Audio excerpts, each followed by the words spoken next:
sent to Congress.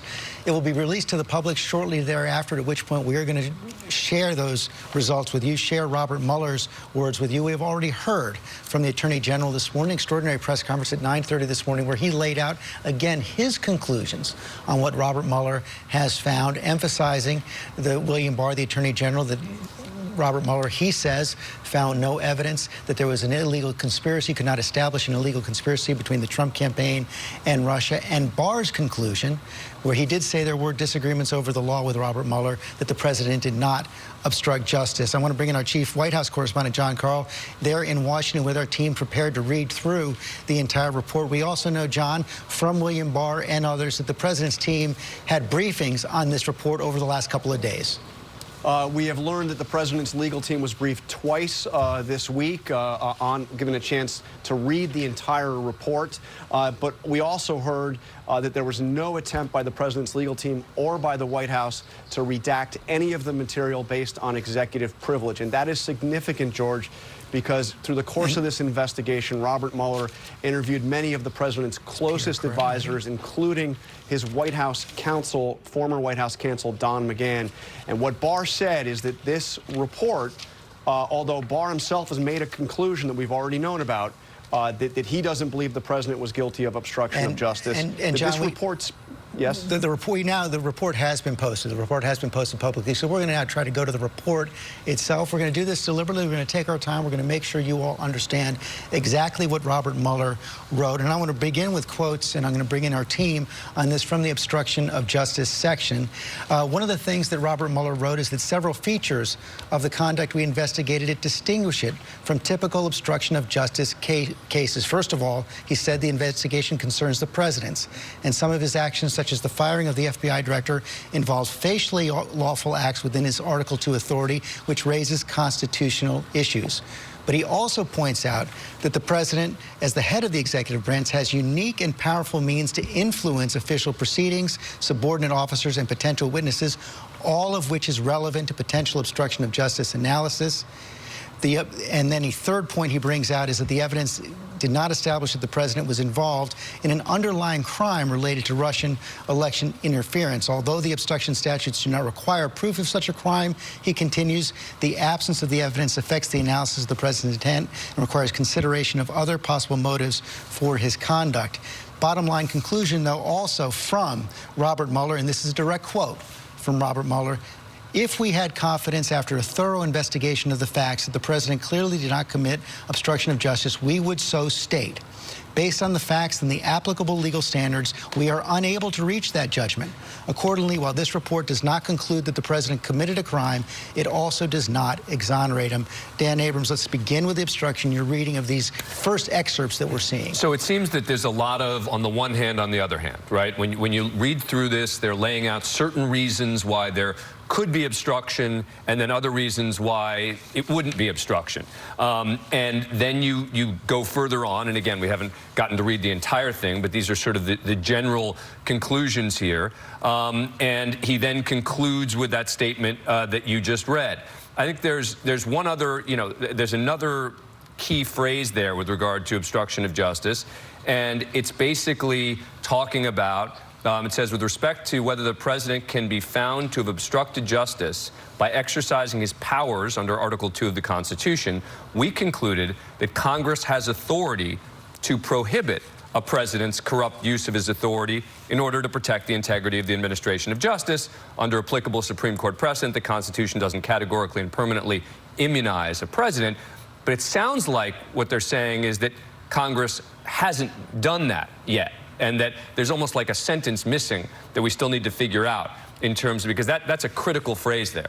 Terry. So the question is, did the president obstruct justice? And that's a hard question to answer, not just because of the evidence. What did he do? Is firing Comey something he's constitutionally empowered to do in obstruction of justice? But because it does raise these difficult legal issues. So they're sorting through both. I think the first thing I get from looking at it, from looking at the words of Robert Mueller and his prosecutors themselves, is that they looked at this question, not did this incident, firing Comey, amount to obstruction of justice? Did this incident, dangling a pardon, offer a tapestry of conduct that they say you know, let's take a look at whether that tapestry is obstruction of justice. With Robert Mueller's exact words, because I think it's telling right here. I think you're right. He says there were two phases that they looked at dealing with obstruction. And the first phase, they write, covered the period from the president's first interactions with Comey, James Comey, the FBI director, through the president's firing of Comey. During that time, the president had been repeatedly told he was not personally under investigation. Soon after the firing of Comey and the appointment of the special counsel, however, the president became aware that his own conduct was being investigated in an obstruction of justice inquiry. At that point, the president engaged in a second phase of conduct involving public attacks on the investigation, non-public efforts to control it, and efforts in both public and private to encourage witnesses not to cooperate with the investigation. Judgments about the nature of the president's motives during each phase would be informed by the totality of the evidence. That second phase, when the president is under investigation, they lay out what he was doing. Yeah, I mean, we're obviously going to need to see more detail, but one thing that it strikes me that this report seems to stand for the principle that the president actually isn't above the law, right? That seems to be in a lot of these excerpts that we're seeing. The obstruction of justice criminal statutes could apply to the president, that the president's conduct needs to be evaluated not just through the lens of these kind of constitutional powers that he has, but also that, you know, in some ways protect him from being an ordinary criminal defendant, but also that he is given all these powers that mean we have to look sort of especially closely at the way he exercises that power. So this feels like the team of Mueller's team has come out with this sort of strong statement. The president actually can be scrutinized, not like any other criminal defendant, but is not beyond scrutiny. That seems really important. There's an important phrase here about the Trump Tower meeting we've heard so much about. The June 9th, 2016 Trump Tower meeting. The report says that Trump had, quote, substantial involvement in the communications strategy over the Russia probe, but the evidence does not establish that the president intended to prevent Mueller or Congress from getting those emails to Don Jr. or other information related to the meeting. Critical to obstruction. I want to bring in Chris Christie as well, former governor of New Jersey, now an ABC News contributor, also longtime friend of the president and a former prosecutor. Chris, your reading of this obstruction section. Well, listen, I think that, again, a lot of stuff that's been discussed today, and the Attorney General talked about it, is about corrupt intent. And the statute does require corrupt intent. And I think that what they're really coming down to saying here, and what Mueller, again, I've just started to read the report as you have, but, you know, he was talking about what the president's motivations were, what was going on in terms of his knowledge of whether he was a target or not. I think all of that stuff is being laid out to discuss the issue of corrupt intent when you're trying to prove an obstruction case. It's a necessary element to an obstruction case, and I think that's what we're going to wind up seeing in the report is an examination of that as we go through the 10 instances. And also the examination of obstruction case in a court of law and a possible determination by the Congress whether the pattern there is a high crime and misdemeanor. And Terry, that's what I want to take to you, because I want to pick up on those sentences that Dan read, and I'll read them again because I wonder if there might also be another interpretation of them. Under Article 2 of the Constitution, we concluded that Congress has the authority to prohibit a president's corrupt use of his authority in order to protect the integrity of the administration of justice. Under applicable Supreme Court precedent, the Constitution does not categorically and permanently immunize a president. Could that also be read to suggest that Congress could or should take a look at this? Yes, so there's an argument going on. One argument, and it's the argument Bill Barr makes, which is that the president has plenary authority. He's got vast, sweeping authority over the execution of laws. So you can't really charge him unless Congress specifically says that you can't fire the FBI director or dangle a pardon. The pardon power is unbounded. And so calling the offer of a pardon, or the implied offer of a pardon, which we haven't seen yet, we should just fasten our seatbelts. We're going to learn a lot that we haven't heard yet. But calling that obstruction, Bill Barr would say, no, the president is the only executive authority, and therefore you can't do that. Mueller's team says, wait a minute. We can look at whether the president is subverting justice, even using the powers of the presidency. And Congress can look at that. And Congress can look at that. And so, while not a roadmap to any kind of impeachment, it is certainly an offer to Congress to take a look at this tapestry of things that we've heard about and things that we're about to learn about. Private conversations that the Mueller prosecutors, the Mueller team felt, you know, that's fishy. As we said, we've started to get the report. The public report has been released to the public. We're starting to read through it ourselves. Two big binders make up this report. One on the contacts and possible collusion, conspiracies between the Trump campaign and Russia. One on potential obstruction of justice by the president. We've just had an extended discussion about the obstruction of justice. I want to bring Pierre Thomas back in. Pierre, and let's read it, show a little bit more of what we have there, but also then let's turn to what we know about Mueller and what he found on the contacts between the Trump campaign and Russians. We'll start out just generally what you've been able to do over the last several minutes. Okay, George, this is volume 2, which deals with obstruction of justice. And one of the primary issues that Mueller contended with was the notion of intent. I'm going to read you something from the report. It says, quote, "The evidence we obtained about the president's actions and intent presents difficult issues that would need to be resolved if making traditional prosecutorial judgments." So the bottom line is that they had difficulty establishing his intent. And they did note in the report, however, George, that the president took a number of, quote, unseen activities to influence or control the investigation. So that was Mueller's primary concern, that there was a lot of activity by the president that was meant to influence and control the investigation, that much of it was done in plain sight, and he had difficulty establishing intent. The other thing, in looking at the volume 1, which deals with the obstruction of justice, I was struck by a number of things. It lists many of the names that we've heard before: Carter Page, George Papadopoulos, people like that, Paul Manafort. But it also makes clear that the Attorney General of the United States, Jeff Sessions, was under active investigation, and they considered whether to charge him with perjury. The other significant thing is that they spent considerable time looking at the Trump Tower meeting in June of 2016. They clearly wanted to establish whether that involved a violation of the law. Some facts that influenced their decision: number one, after that meeting, there was apparently no follow-up. The Russians attempted to reach back out to the transition team involving the Trump campaign, but the Trump campaign did not respond. There are some details in terms of why, specifically, that the Mueller team decided that they could not bring any charges in relation to the Trump Tower meeting, because, George, as you recall, that was probably the most overt action taken by members of the Trump campaign to get negative information about Hillary Clinton from Russians.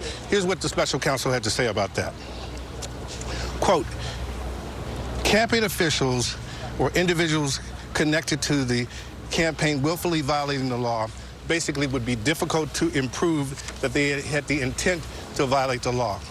Quote, it says, bear with me here, George, "On the facts here, the government would be unlikely to prove beyond a reasonable doubt that the June 9th meeting participants had general knowledge that their conduct was unlawful." Right. So basically, that they knowingly didn't know. willfully violated the law. But there was an extensive section on that June 9th meeting. Of course, that was the meeting that Donald Trump Jr. had, where he had been told that they might be coming with emails related to Hillary Clinton. The other names, one of the names you didn't mention, they say that Jared Kushner, Paul Manafort, Eric Prince also had contacts as well. But Pierre, take a step back, because you've had a chance to spend a little bit more time with this than we have. One of the things we heard from the Attorney General William Barr is that this was likely, this was lightly redacted. We now know the report is about 448 pages. From your first reading through, could you tell how extensive these redactions were and which one of those 4 categories, whether it was grand jury material, intelligence material, material affecting ongoing investigations, or material affecting individuals' privacy, do you have a sense generally of what kind of redactions we're seeing here? Right, many of the redactions I saw were related to grand jury. But, George, I have to tell you, there are not a lot of redactions in here. There's page after page after page where you're simply reading the material. There are some words redacted here and there, but again, it's page after page after page, at least on the obstruction of justice section, volume 2, where it is not redacted, George. So and that's a key point there, because on the obstruction of justice section, Kate Shaw, almost all the information, if not all the information, that the special counsel developed on obstruction of justice was through interviews, not through a grand jury. Right, and it seems like some of the evidence just came from public statements, right, which wouldn't have required any sort of sophisticated investigation techniques at all. So I'm too struck by the minimal redactions in parts of this report. There's very little that seems to be predicated on this personal privacy of third parties that we heard Attorney General Barr talk about. That struck me as the weakest legal basis on which to withhold when this report is in litigation. So I think that the Department of Justice has made the correct and cautious call not to overuse that basis for redaction. There is a good deal on ongoing matters. You know, we're all trying to figure out what. Including the discussion of WikiLeaks, because, of course, Roger Stone, who is reputed to be in contact with WikiLeaks, that he's facing trial. That's ongoing, right. So quite a big, sort of a few pages of fully redacted text in that section. But otherwise, I don't think we knew whether of these 400+ pages we were going to have, 100 pages of text or several hundred. And right now it does look like the redactions have not been excessive. And John Carl, though, the clearest area so far of disagreement, and again, we're just beginning to read through this report, and we are going to take our time with this, and we're going to make sure we get it right. But I want to put up on the screen one more time. There's one clear disagreement between William Barr and Robert Mueller, and this is that sentence where Robert Mueller wrote, "If we had confidence after a thorough investigation of the facts that the president clearly did not commit obstruction of justice, we would so state. Based on the facts and the applicable legal standards, we are unable to reach that judgment. Accordingly, while this report does not conclude that the president committed a crime, it also does not exonerate him." William Barr said he did not obstruct justice. Robert Mueller said we couldn't reach that judgment. Absolutely, and in fact, George, Robert Mueller outlines here reasons, and we're still going through this, but reasons that there are significant concerns about the president's actions that would suggest possible obstruction of justice. So he is emphatic.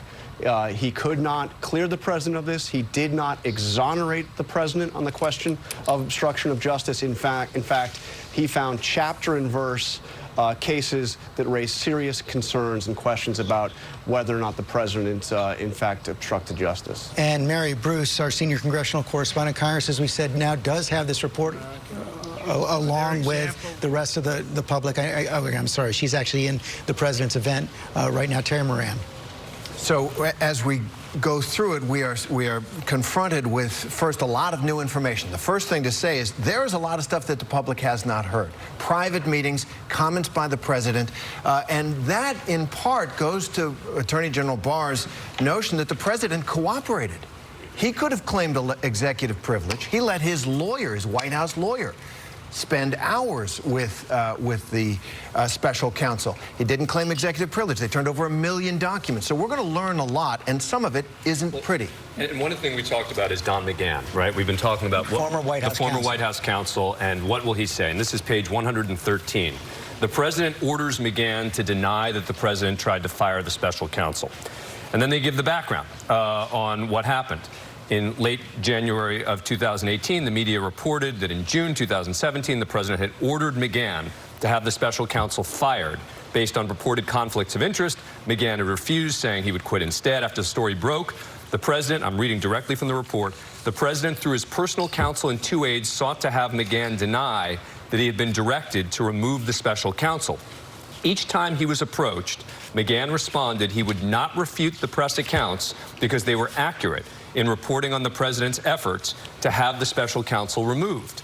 The president later personally met with McGahn in the Oval Office with only the chief of staff present and tried to get McGahn to say that the president never ordered him to fire the special counsel. McGahn refused and insisted his memory of the president's direction to remove the special counsel was accurate. That's pretty damning stuff, just in terms of, again, and what is the date on that again? That's late January 2018. So in shorthand, the president ordered his lawyer to fire the man investigating him, and then ordered his lawyer to say he didn't give that order. Now, if you're a prosecutor, that's something to look at, for sure. Something to look at if you're a citizen. If you're a citizen as well, that's where we are. Exactly. We are in the area where every single American has the right to look at this and make up their own minds about the president's conduct. And of course, to see this was after some of the comments from the president, but the president consistently, when asked in the past and throughout 2017 about firing Robert Mueller, said, no, I'm not thinking about it at all. Yes, but it was also sort of hard to gauge because he sort of seemed to waffle back and forth. There were days when he was furious with him, and then there were days where he seemed to say, like many and most in Washington did, that he was a reputable indisputable character. But you know, I mean, as we got closer to the release of the report last month, the president's attacks on Mueller became increasingly personal and frankly increasingly nasty. And they went directly after him. There was a long time where he never even named Robert Mueller in his Twitter account, and then just went full bore at him. And even though after William Barr's summary, the president did say that Robert Mueller was an honorable man, and then continued the attacks in the days after. And here's another overview, page 107. From the summer of 2017 through 2018, the president attempted to have the Attorney General Sessions reverse his recusal, take control of the special counsel's investigation, and order an investigation of Hillary Clinton. So you have another, you know, and again, that's not something that comes as a surprise, but it's something that was reported. And the question was, you know, what do we know? How much do we know about it? And we now have the special counsel drawing that conclusion as well. That was fake news, according to the President of the United States. It's now in the special counsel's report. And those are two different things we're going to be looking at all day long as we go through this report. There was, as you said, Dan, a fair amount that already was in the public record. What does Robert Mueller ratify about what was already in the public record? And then what new facts did he uncover as we go along here? But Keisha, on the obstruction question, so much of this is going to be an interpretation of the law and Congress's responsibilities. Right. So obstruction of justice was central to the impeachment, or the impeachment that never went forward, of President Richard Nixon, of President Bill Clinton. Obviously, obstruction was one of the charges that the House approved. So that has been central to previous episodes involving presidential misconduct. And, you know, here we seem to have a prosecutor or special counsel concluding that there's a lot of evidence that seems to amount to something that looks like obstruction of justice. Does the conversation on the Hill change in that so far Speaker Pelosi has been pretty emphatic that impeachment isn't on the table? And I don't know. You know, I think a lot will turn on the public's reaction to this, right? So the conduct that we're reading about has, you know, implications in terms of its potential criminality, but also in terms of potential congressional responses. And I think that's connected to sort of how the public feels about the depiction of conduct that they're going to read about today. And much of that will depend on what facts seep through to the public, which ones they seize on. Right. John Carl, you're also working on this one. We've been talking about Don McGahn, the former White House counsel, who we know spent multiple hours, at least 30 hours, probably more, with the special counsel. And he is clearly a central player in this report.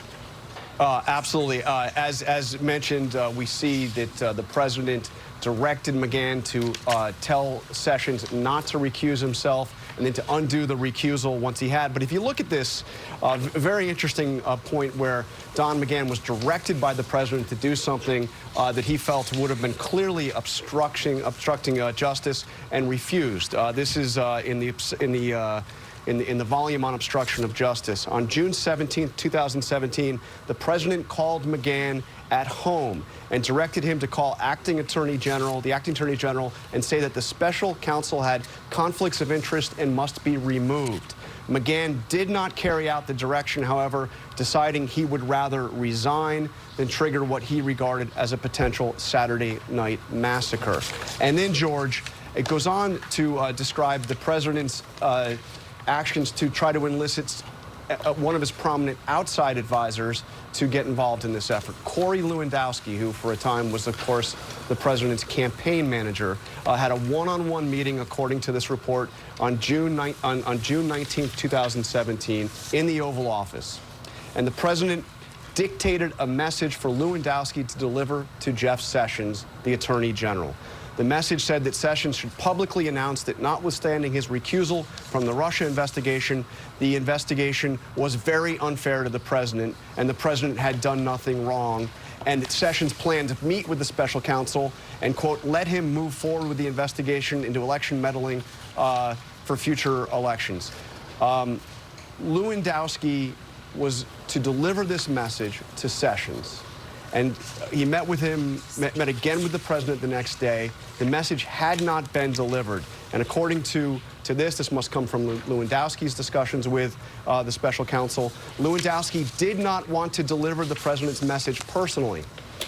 So he asked another White House official to do so. So you have cases here where officials in the White House, Don McGahn, outside advisor Corey Lewandowski, are being directed to take steps to essentially interfere with the investigation and are refusing to follow the president's orders. So we know that the president at times he did remove James Comey. At times he wanted to remove Robert Mueller and was complaining about his own Attorney General, Jeff Sessions. Chair Moran. And this is something new, another act that the prosecutors thought might be part of that tapestry that would amount to obstruction of justice. The president, in March of 2017, met with the Director of National Intelligence, Dan Coats. This is on page 55 for those reading along at home. The president asked intelligence community leaders to make public statements that he had no connection to Russia.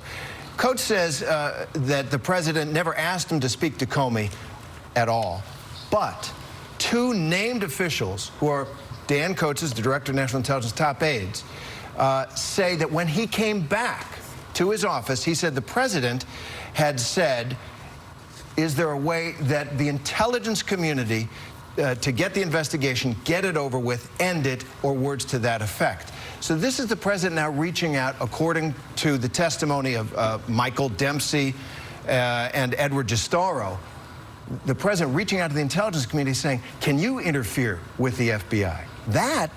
That's what Nixon was impeached on in part, which was he was on tape saying, tell the CIA to tell the FBI to stop investigating Watergate because it'll get into national security meetings, issues. And here, at least on page 55, is the suggestion, not from Coats himself, but from Coats' two aides who said when he came back after meeting with the president, he said, the president wanted me to get involved in this FBI thing and there's no way I'm going to do it. No way he's going to do it. Let's take a step back on the obstruction because we now have the executive summary of the obstruction section as well, and it does lay out pretty clearly the 10 areas they looked at for obstruction that included the campaign's response to reports about Russian support for Trump. That, of course, deals with the president's response to WikiLeaks and the hacking. And it also points out, Cecilia Vega, that even though as late as 2016, the Trump organization had been pursuing a licensing deal for a skyscraper, that Trump Tower in Moscow, the president continued to deny any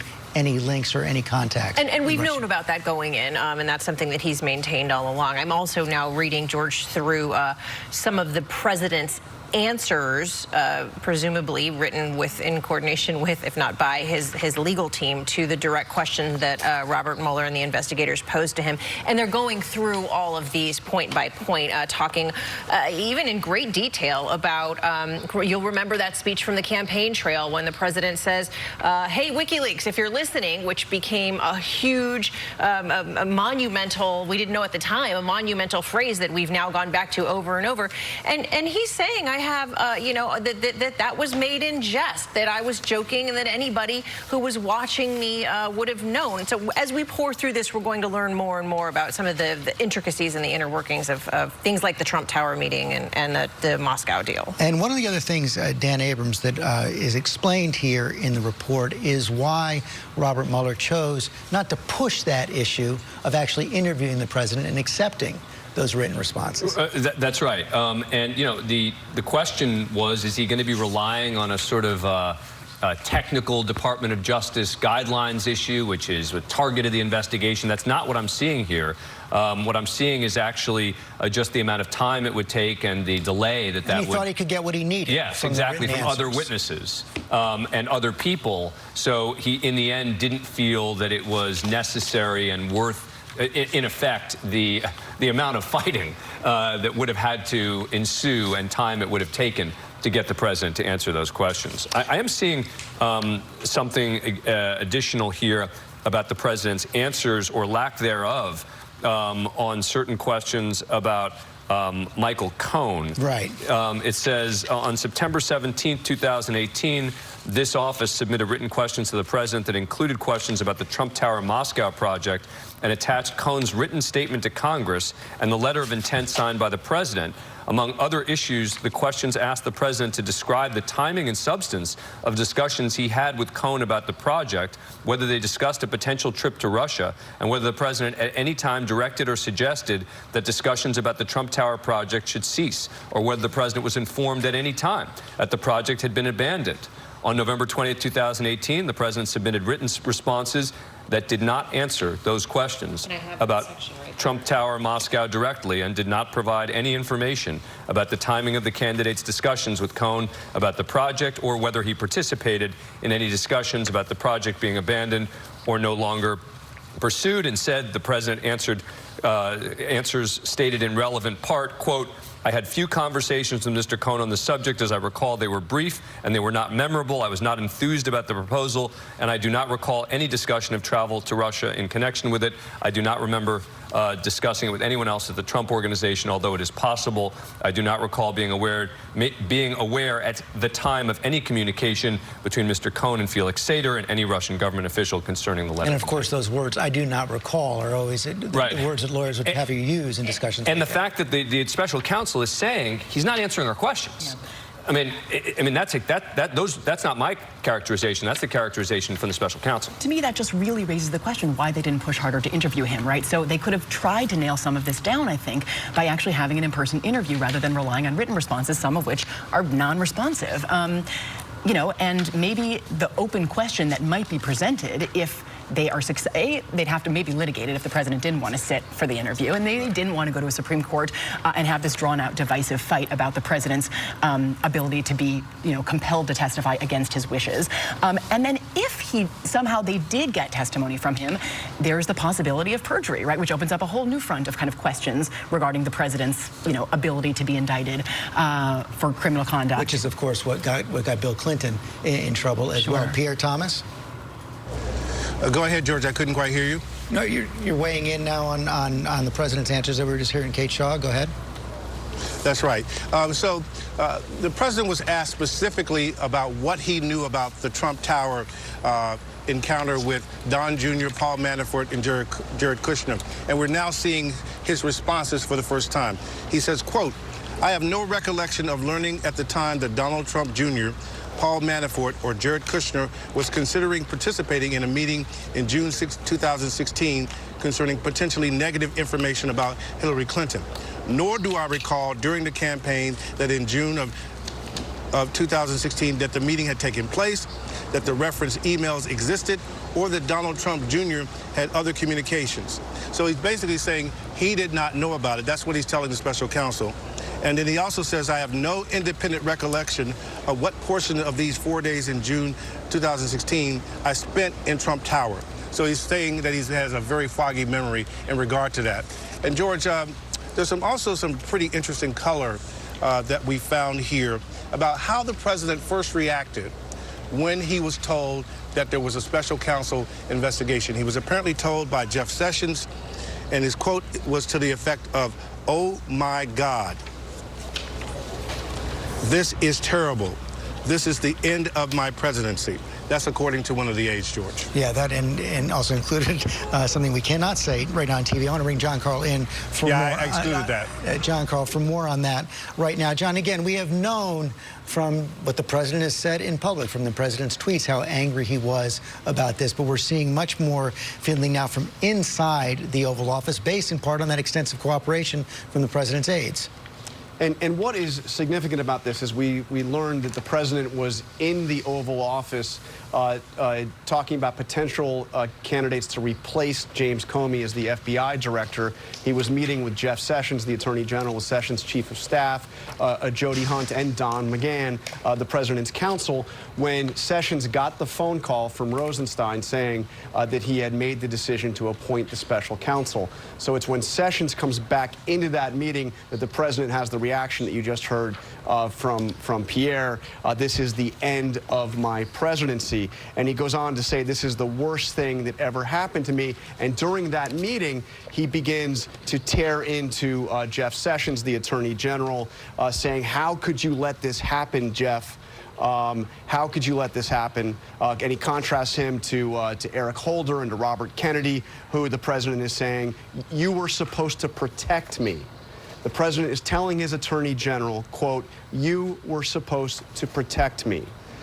So very interesting insight into the president's state of mind in those first minutes after learning that there was a special counsel. George, here are a couple of critical paragraphs with regard to obstruction. This is page 157 that helps the president a little bit and understands why Barr made the comment he did in the press conference. It says, in this investigation, the evidence does not establish that the president was involved in an underlying crime related to Russian election interference, but the evidence does point to a range of other possible personal motives animating the president's conduct. These include concerns that continued investigation would call into question the legitimacy of his election and potential uncertainty about whether certain events, such as advance notice of WikiLeaks release of hacked information or the June 9, 2016 meeting between senior campaign officials and Russians, could be seen as criminal activity by the president, his campaign, or his family.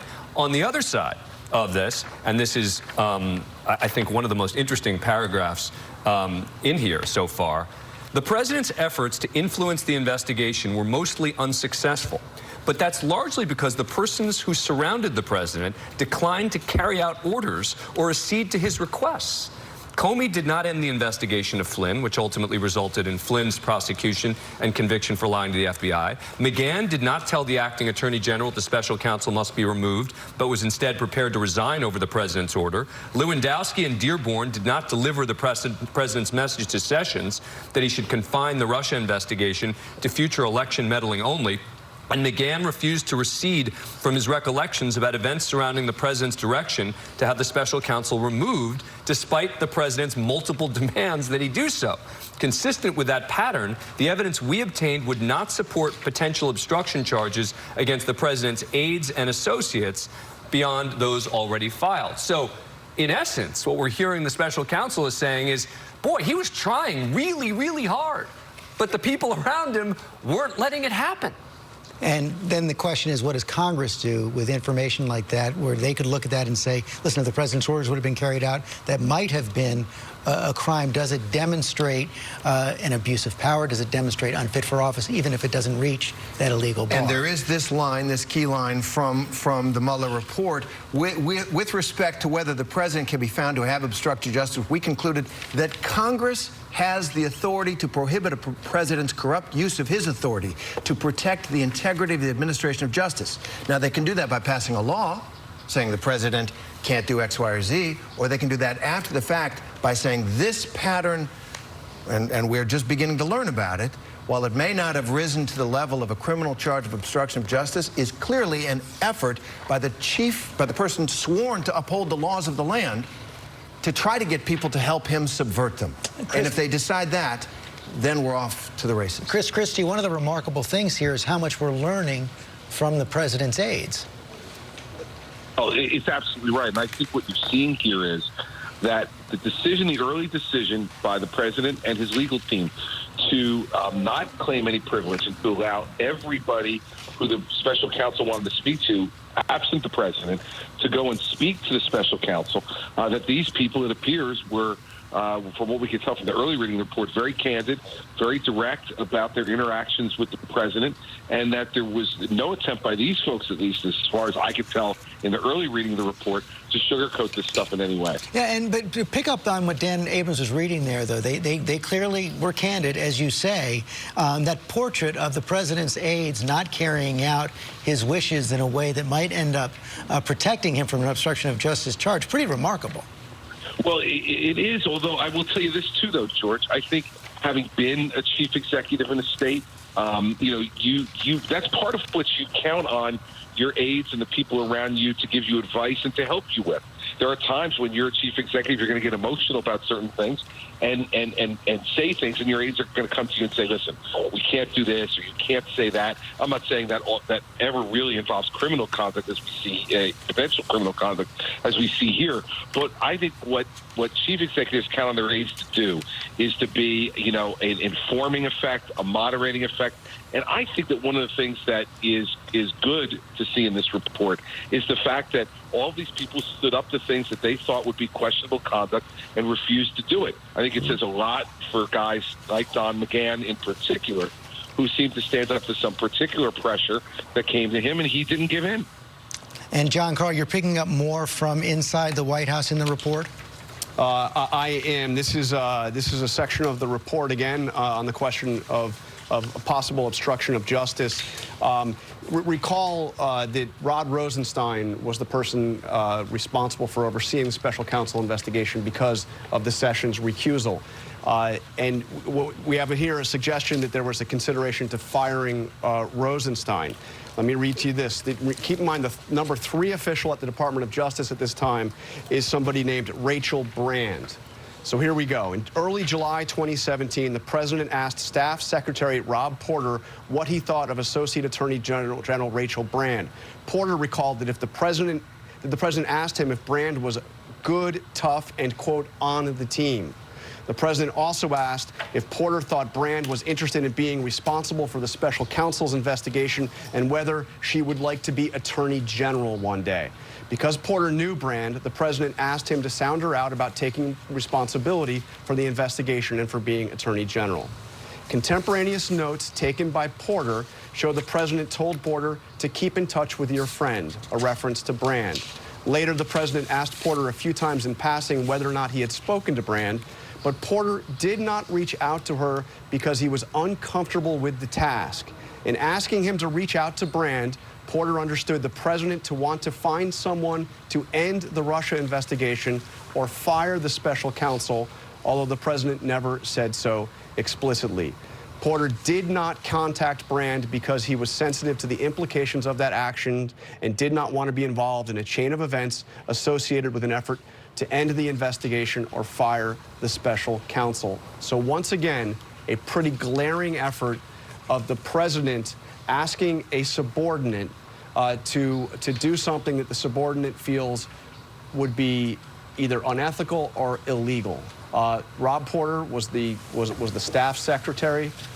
He was a friend of Rachel Brand over at the Department of Justice, and he refused to go and to deliver that message to Rachel Brand. And of course, in the end, Rosenstein's never fired. Rachel Brand is never put in charge of the investigation, and presumably not until now knew about this chain of events. Yeah, well, go ahead, John. One other thing in this section, which keeps coming up, is, again, Rod Rosenstein is in charge of the special counsel investigation because the Attorney General has recused himself. And as we know, the president was furious about that decision. Here's something interesting from the testimony of Hope Hicks, another one of the president's close advisors, who freely met with the special counsel. Hicks said that the president viewed Sessions' recusal from the Russia investigation as an act of disloyalty. In addition to criticizing Sessions' recusal, the president had raised other concerns about Sessions and his job performance with McGahn and with Hope Hicks. So one of the things clearly established by Robert Mueller so far, and we're just working our way through this 448-page report, is that on several occasions the president directed staff, encouraged staff to remove every single person in charge of the investigation at various times, whether it was the Attorney General, whether it was the special counsel, whether it was James Comey, the FBI director. I do want to take a step back right now and reset. Of course, the report was made public about 45 minutes ago, as we've said, 448 pages. It's divided into 2 main sections, looking at whether they could establish collusion with Russia, conspiracy with Russia, also obstruction of justice. As we've said, the special counsel themselves did not draw any ultimate conclusions over the president's conduct on obstruction, though he clearly states that he could not exonerate the president. There's that quote right there. If we had confidence after a thorough investigation of the facts that the president clearly did not commit obstruction of justice, we would so state. We also know that the Attorney General was investigated for potential perjury and that the president directed White House counsel Don McGahn to fire Robert Mueller.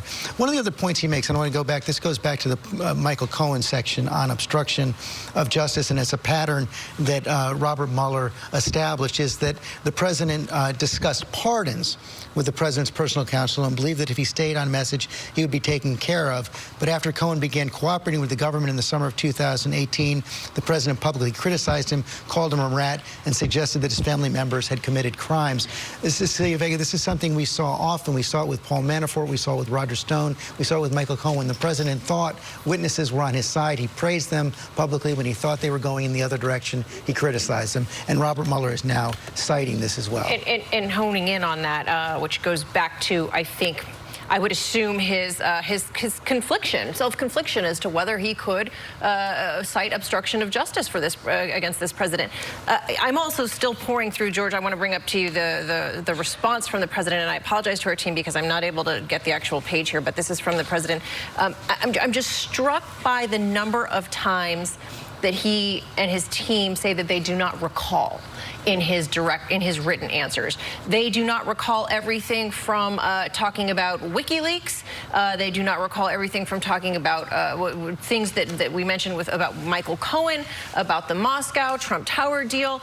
But this section in particular about Roger Stone, and I'm on the C addendum, I think, page 13. This is all in the appendix. All in the appendix, yeah, thank you. I spoke by telephone with Roger Stone from time to time during the campaign. I have no recollection of the specifics of any conversations I had with Mr. Stone between June 1st, 2016 and November 8th, 2016.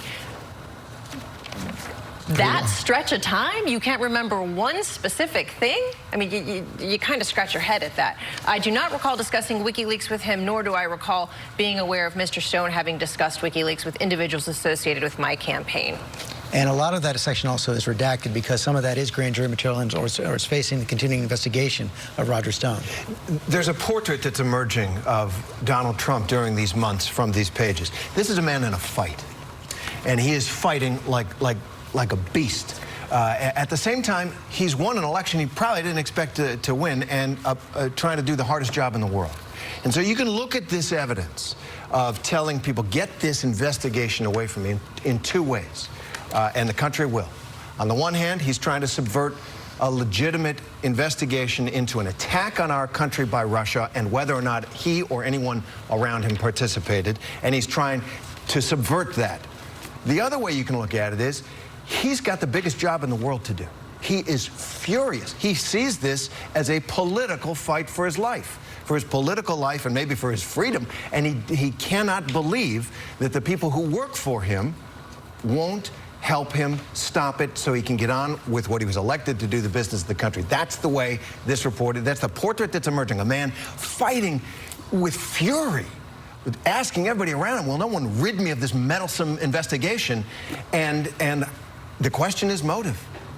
Right, well, but does the motive there really matter of whether he's protecting? I mean, in both cases, he still ends up protecting himself. Well, but he has the right to discharge the duties of the president's office. And he took an oath to do it. And his lawyer at one point said the president can't obstruct himself. He is the administrator of justice. We have one president, right? And so the question is he trying to essentially say, guys, go look at some real crimes so I can get on with this business that I was elected to do? Or is he saying, I cannot let this investigation get any closer to me because they're going to catch me? And that's the question. And I think, again, taking a step back as well, it does seem clear that on the issue of obstruction of justice, it was not inaccurate for the Attorney General Barr to say what he said in his letter about Mueller simply not being able to reach a conclusion. That has been borne out by what we see in the report. Not being able to reach a conclusion that he did obstruct justice. Correct. He also says he could not reach a conclusion that he did not obstruct justice. But that was that was in the letter that Barr provided as well. And, you know, the question that I had going into this was, how much is Mueller going to rely on, for example, Office of Legal Counsel, guidance on not indicting a sitting president? And it seems that it was really more simply based on his analysis of the law and the facts and how difficult obstruction can be, A, when you're the president, B, when you don't have an underlying crime, C, saying, look, I'm not saying that public acts can't be obstruction, but all of this together does not make for an easy obstruction case. Right. And I think that's an important sort of step back as to, you know, what these hundreds of pages of documents are saying about that issue. And presumably, if and when Robert Mueller is called to the Congress, he'll be asked the direct question, what did you intend? Did you intend for this to come to us or not? And we'll hear that answer from him personally. John Carl, I know you've been combing through the report and you've come up with something else you want to highlight?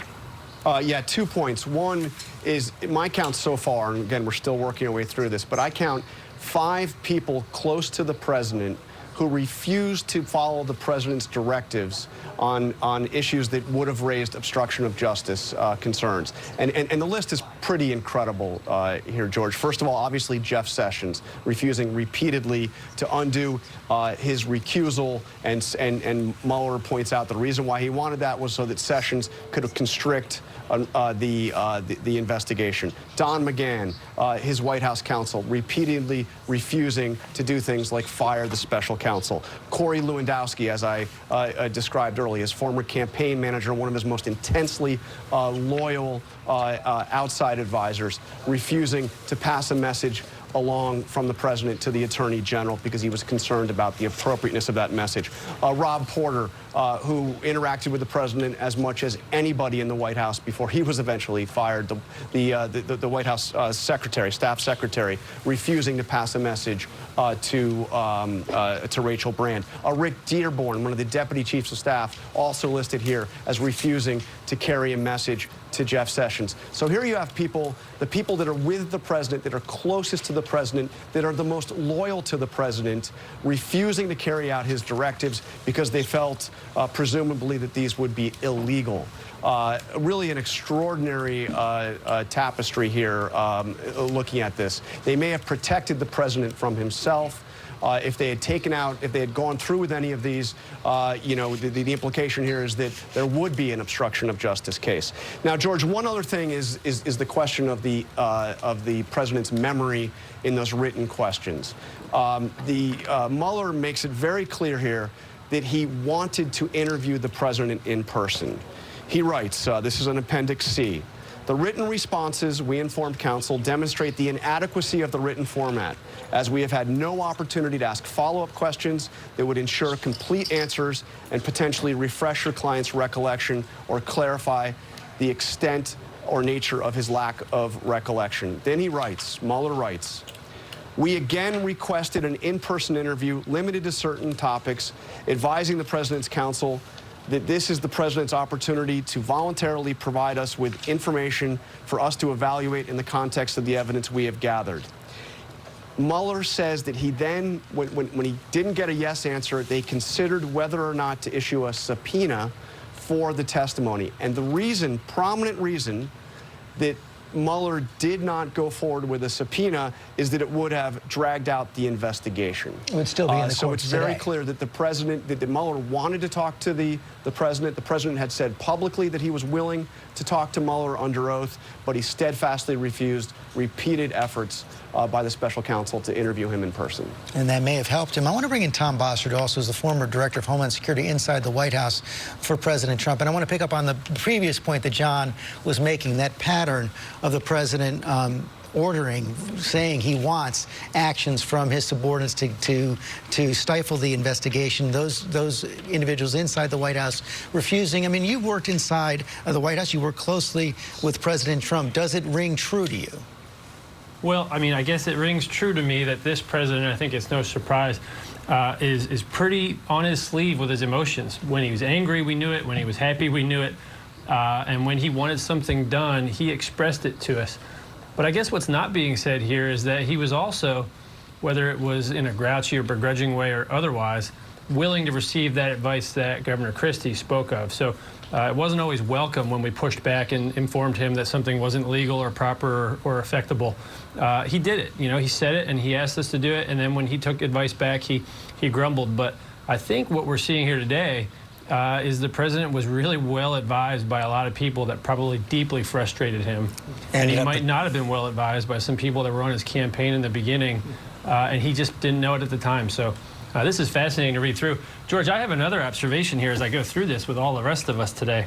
I'm struck that Director Comey kind of got us into this mess. I mean, the Russians got us into this mess, but Director Comey kind of started some of this for us by making a prosecutorial decision when it wasn't his role to do so with the Hillary Clinton emails matter.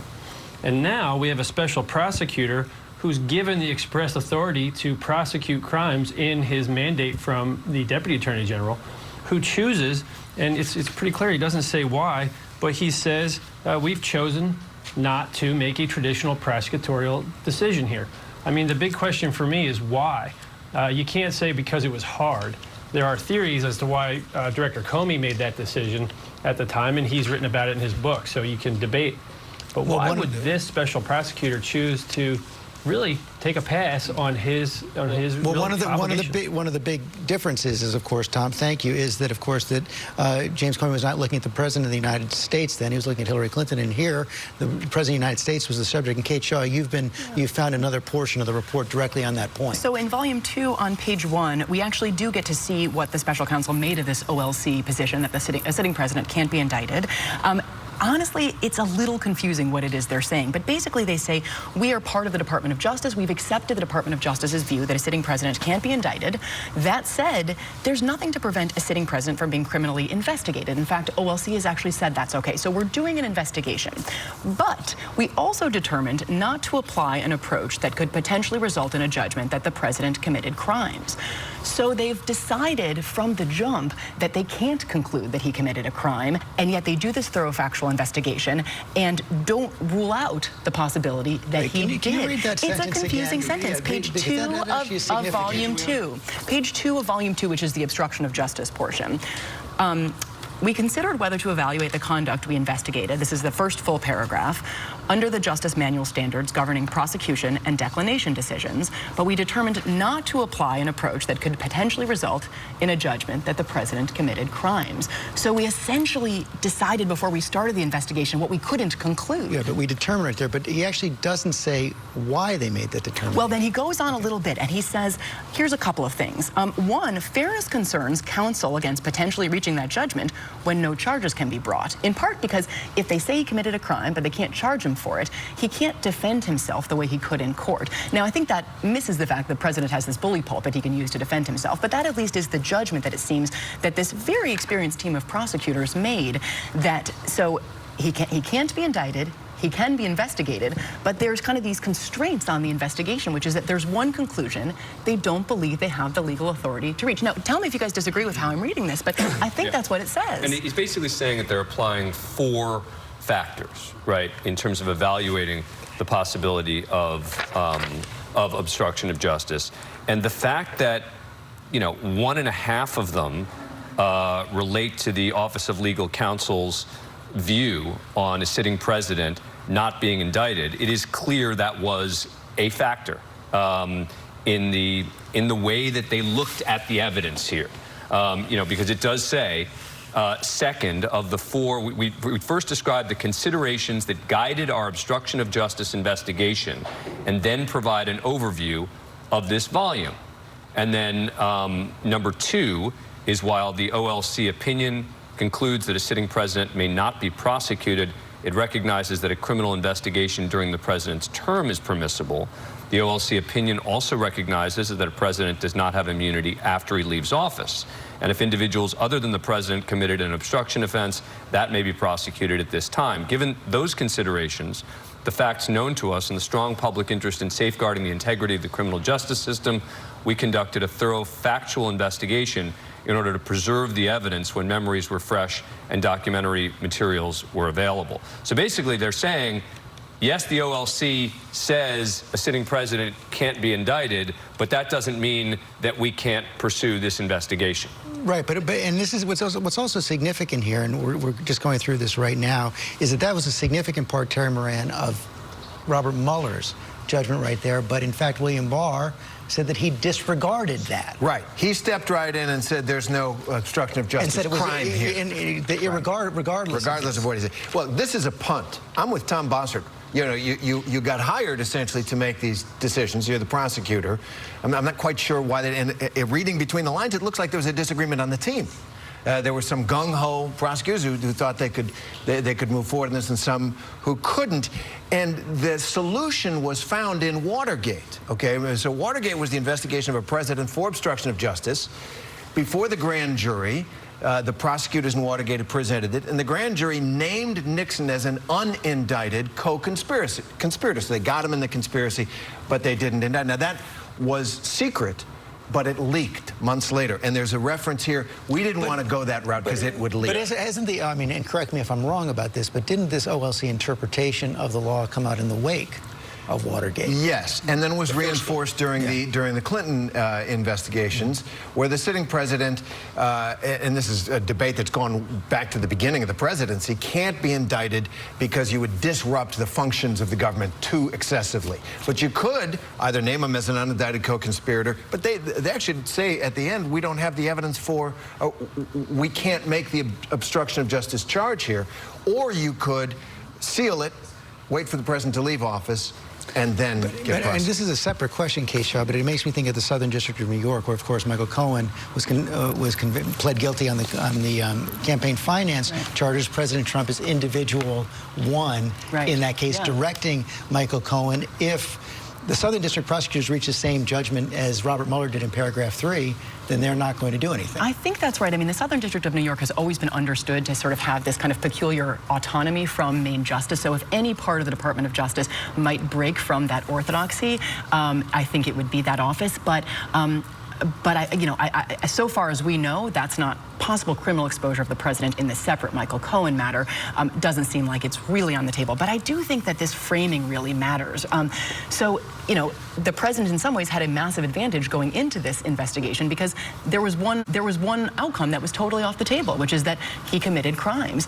The other outcome, that he didn't commit crimes, is something that the special counsel isn't willing to say. So in some ways, when you sort of look at the framework, this feels a lot less favorable to the president than the initial framing, both in the original Barr letter and in this morning's press conference. Clearly seems to be a distinction there, and one of the questions is going to be what does the Congress do with it? It is now noon on the East Coast, 9 a.m. in the West. We want to bring you up to speed on where we are right now. About an hour ago, the Robert Mueller report, special counsel, was released to the public. It's in the hands of Congress now as well, from what we've seen so far.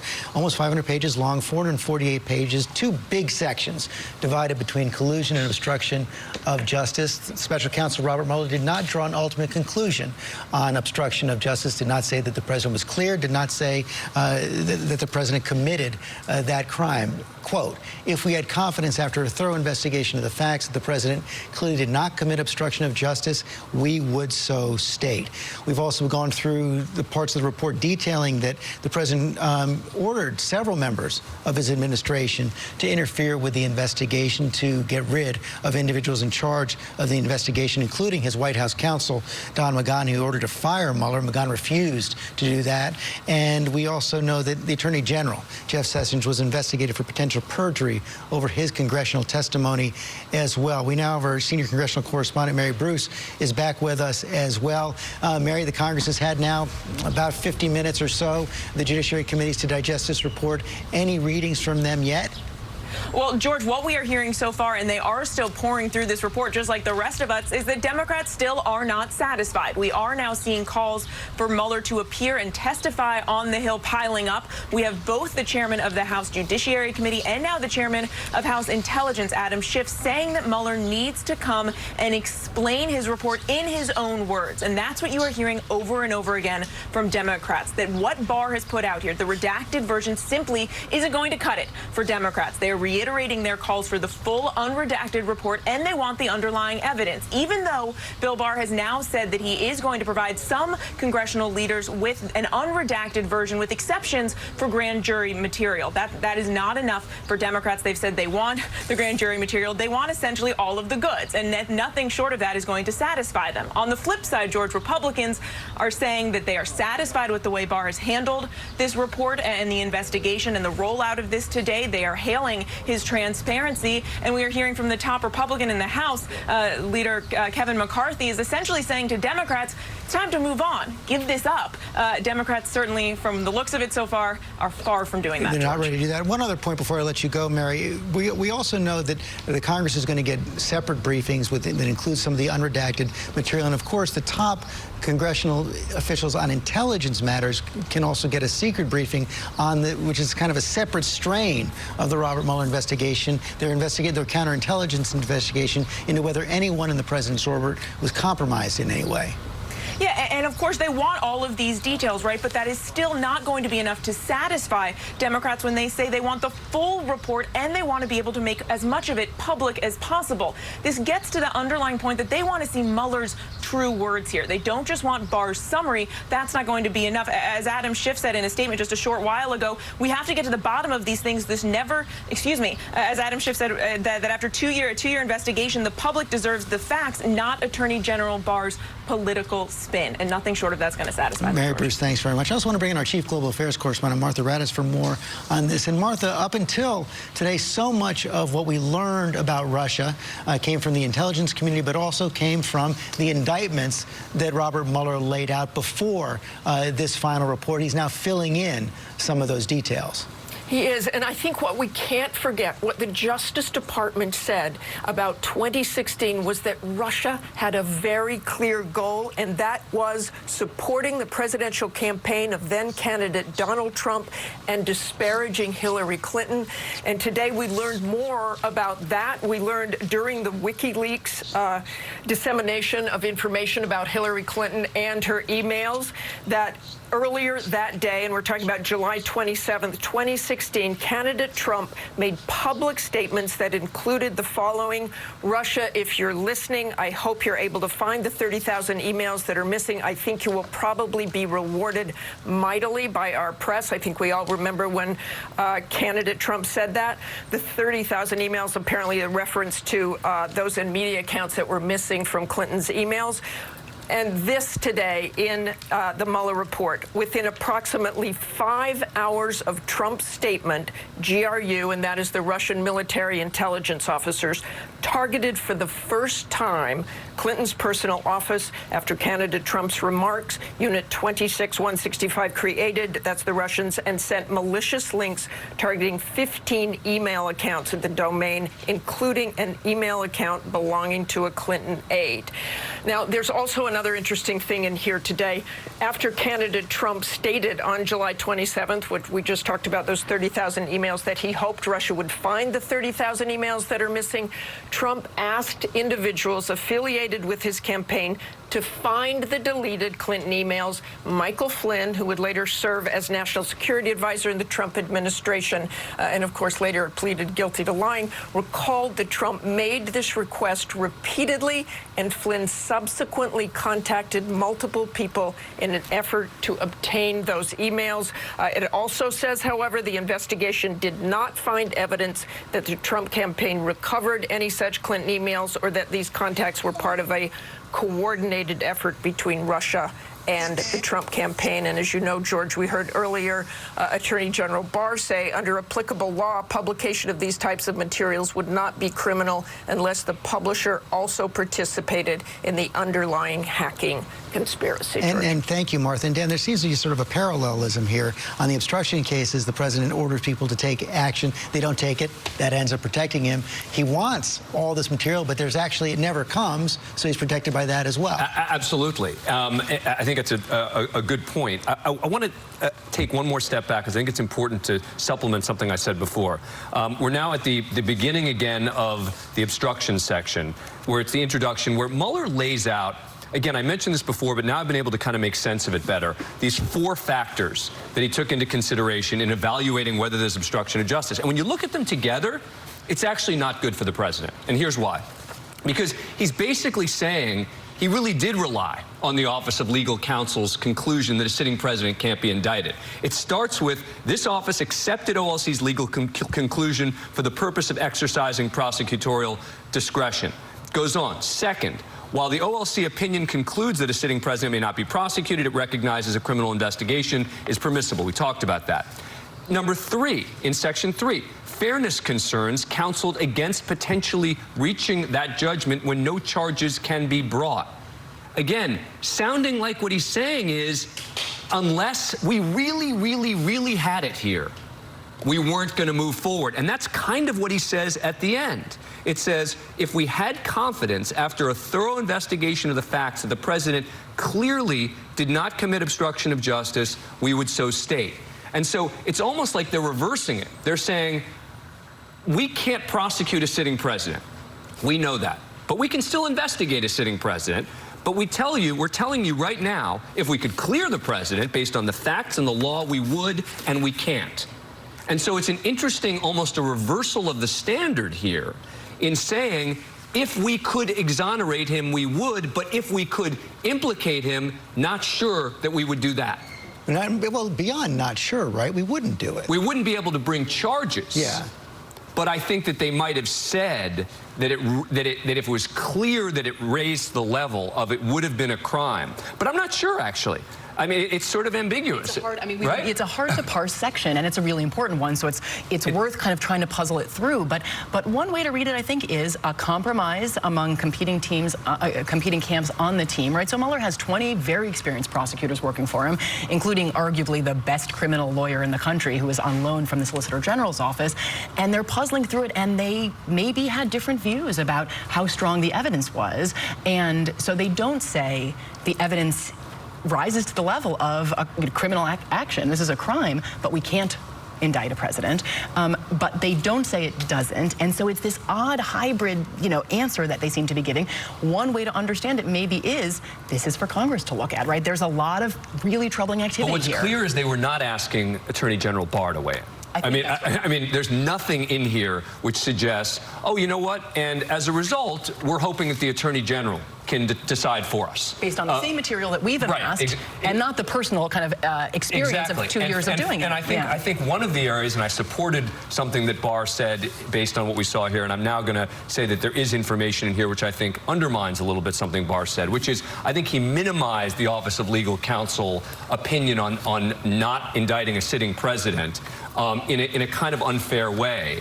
When you look at these 4 factors that go into evaluating obstruction of justice, and they all kind of relate in some way or another to the fact that a sitting president can't be indicted, according to the Office of Legal Counsel, that does become an important factor in the way that they looked at all the evidence in this case. And Terry Moran, clearly the Attorney General said, well, listen, he's my appointee, so I'm going to step in. I have the right to do that. He also made the point when he was giving his press conference that Barr did not explicitly Mueller did not explicitly state that this should go to Congress. I guess the question would be, did he ask? Did he ask whether or not it should go to Congress? And there is that line, which I noted earlier in the report, that we concluded that Congress has the authority to prohibit a president's corrupt use of his authority.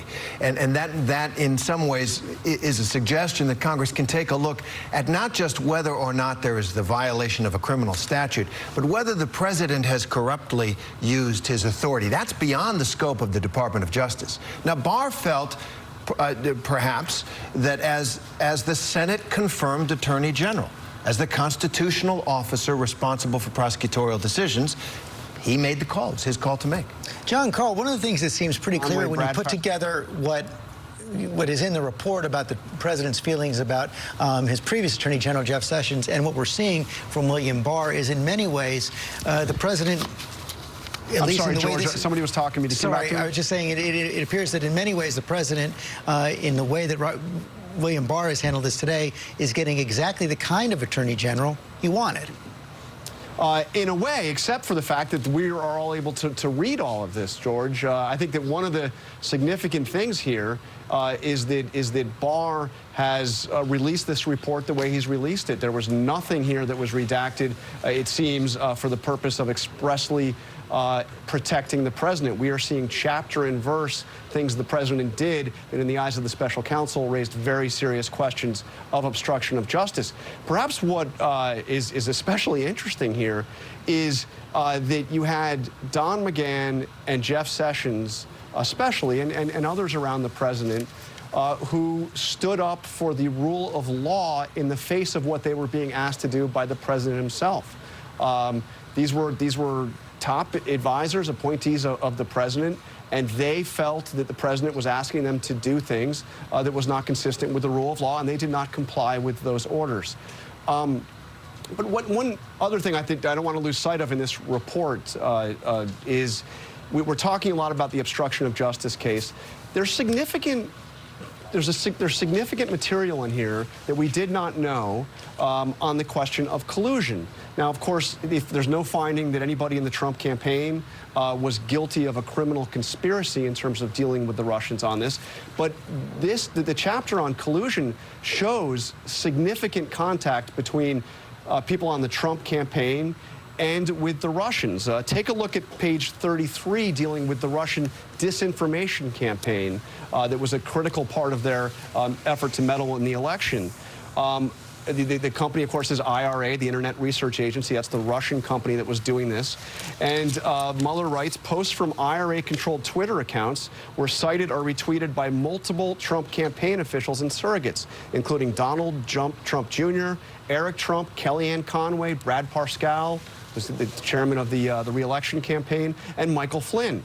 There was even a section here where the president's personal account responded to a tweet from one of these Russian accounts. So the Russians were attempting to interfere with the U.S. election in part by spreading disinformation through this internet company, and they were finding some cooperation on the part. Maybe it's unwitting cooperation, but they were getting helped in that effort by people on the Trump campaign who were further disseminating this disinformation coming directly from the Russians. And one of the points that may be made there, because he does seem to, Robert Mueller, from what we've seen so far, the report, to hang a lot on the fact that they didn't knowingly engage in this, that perhaps members of the Trump campaign were protected there from their own inexperience and ignorance of the law. Yeah, not realizing that what they were doing was directly coming from the Russians, and if they did, not realizing that this would be a violation of the law. The violation is that a presidential campaign cannot accept something of value from a foreign source. And ultimately, the conclusion here in this special counsel was it did not rise to the level of a violation of the law, but there is significant contact here. You might even say collusion, George, because again, collusion is not the crime. The crime is a conspiracy to break a law. But there is significant contact between key members of the Trump campaign and the Russians. And that brings us back to Cecilia Vega on this point.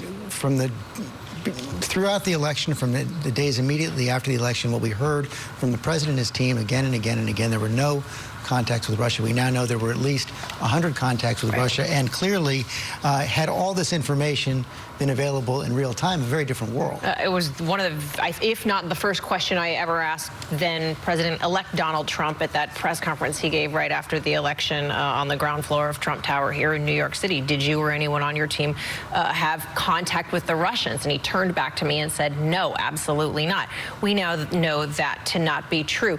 I'm struck, as I think are many journalists covering this right now, by the fact that this report validates much of the reporting that we've been reading and doing here at our own network and at among our competition in the newspapers as well. It really raises some, I think, credibility, big questions for the White House going forward about what we can and can't believe out of the press shop there when they've strongly refuted stories that we now know to be true. The president's involvement in that Trump Air Force One statement after involved in the Trump Tower, whether he or not he was involved in the statement that was written on behalf of Don Jr. If you remember that, it was such a big brouhaha back then. The White House had said the president had no involvement in that statement, and Robert Mueller says he was heavily involved. In fact, he helped write it himself. If I might, George, point out to our audience, page 236 in the second section, it gets at the president's mindset. He says several advisors recalled that the president-elect viewed stories about his Russian connections, the Russia investigations, and the intelligence community assessment of Russian interference as a threat to the legitimacy of his electoral victory. He cites Hope Hicks, who says that that this was his Achilles heel, that the intelligence community's assessment that Russia had interfered with our election was President Trump's Achilles heel. They quote Sean Spicer, who was the first White House communications director, we all remember, who recalled that the president thought the Russia story was developed to undermine the legitimacy of his election.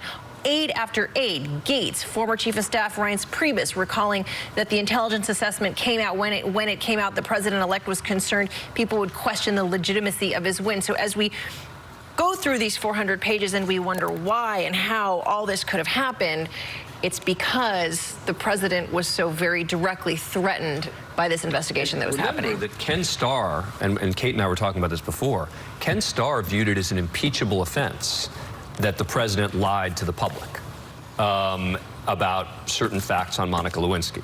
Now, Congress didn't end up taking that up, but the point is that there's a lot of evidence now that the president and his team lied to the public. But that's a significant difference between the laws they were working under. Ken Starr was required to report to the Congress. Yep, that's right. But there is a secondary way to read this report that will be done in the coming days. The first is, okay, well, what are the facts that were produced about collusion, conspiracy with the Russians, and obstruction? The secondary way is, how many times did he lie to the American public? Because these are the words not of anonymous sources. Don McGahn, right? His own lawyer. Whole picks. I mean, I was just reading the passage.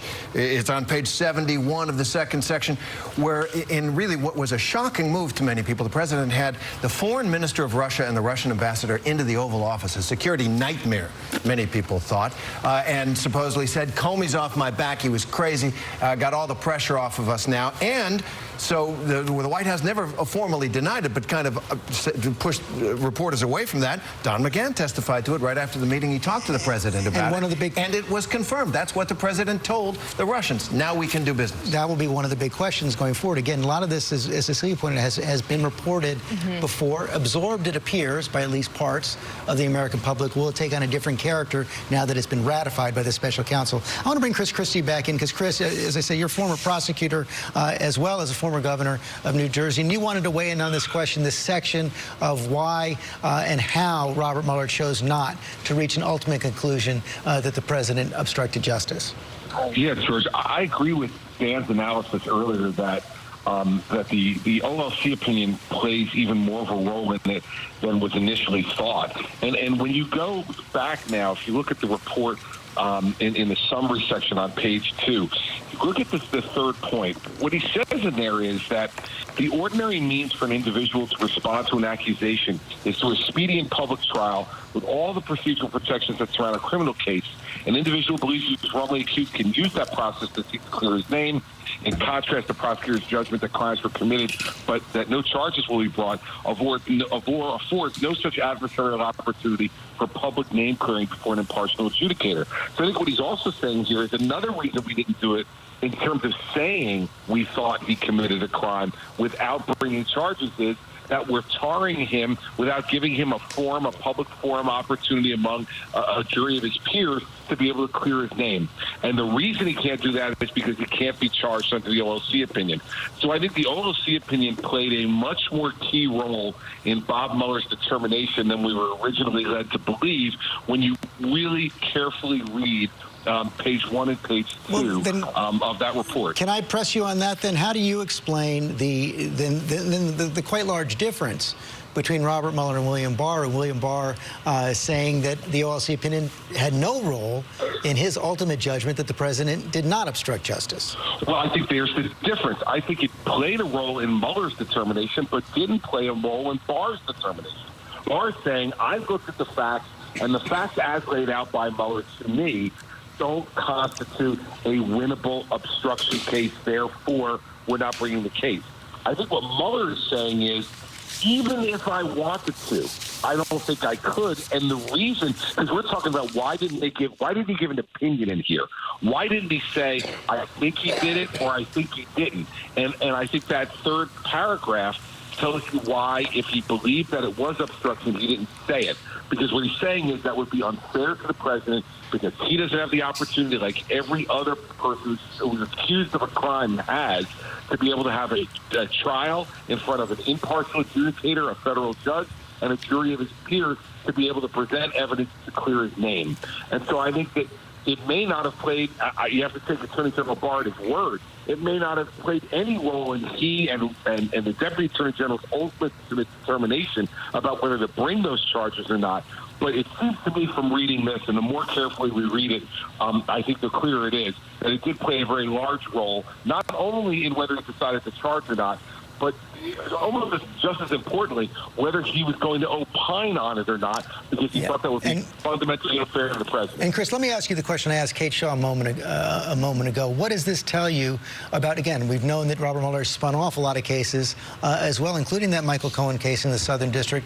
What does this tell you about the Southern District and any potential plans they may have with the president in the campaign finance case? Do they follow the same reasoning that Robert Mueller did?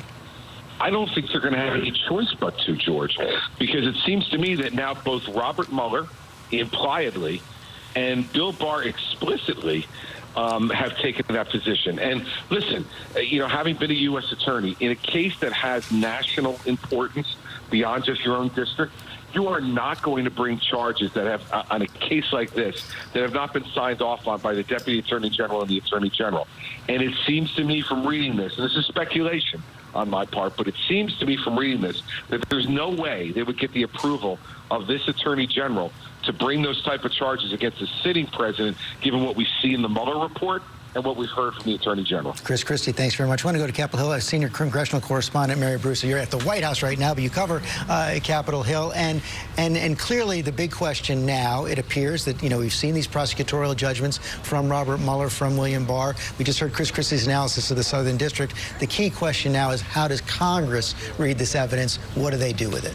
Exactly, George. And there is a section here that I suspect Democrats are going to be digging into here. In particular, one line when you get into this section on obstruction of justice, where it says, we concluded that Congress has authority to prohibit a president's corrupt use of his authority in order to protect the integrity of the administration of justice. That gets at the question of what is Congress's role here when it comes to determining obstruction of justice. And as has been discussed previously by Terry and others, Congress has a very different mandate here. They aren't just looking at the question of criminality like the special counsel was. They are looking at broader questions of abuses of power and also at the president's behavior. Did he act in a way that was immoral and unethical? Does anything that is revealed in this report raise that question again of impeachment? It is a conversation that Democratic leaders have made very clear they do not want to be having right now, that they may never be ready to have in earnest. But when you read through this report, the question then will become, will we see more calls from rank and file members of Congress to at least engage in that conversation? Democratic leaders on the Hill, chairman of many of these committees, have made very clear that they feel that they should be the ones absorbing this report, absorbing the full report and the underlying evidence, and acting as the filter between the Justice Department and the American people. And they're going to be dialing down, especially on this question of obstruction of justice. It is why we are hearing from so many chairmen now saying they need to hear from Mueller directly, in his own words, in the coming weeks on the Hill. Matthew Dowd, so much of that, thank you, Mary, will depend on the court of public opinion as well. And it gets to the question we were having just a couple moments ago. What difference does it make now for Robert Mueller, for this essentially to be Robert Mueller's report? There's not to be a group of stories in the New York Times and the Washington Post and ABC News and CNN, but it is Robert Mueller saying, these are the facts, this is what the president was doing publicly, this is what he was doing behind the scenes. Does it crack already settled public opinion?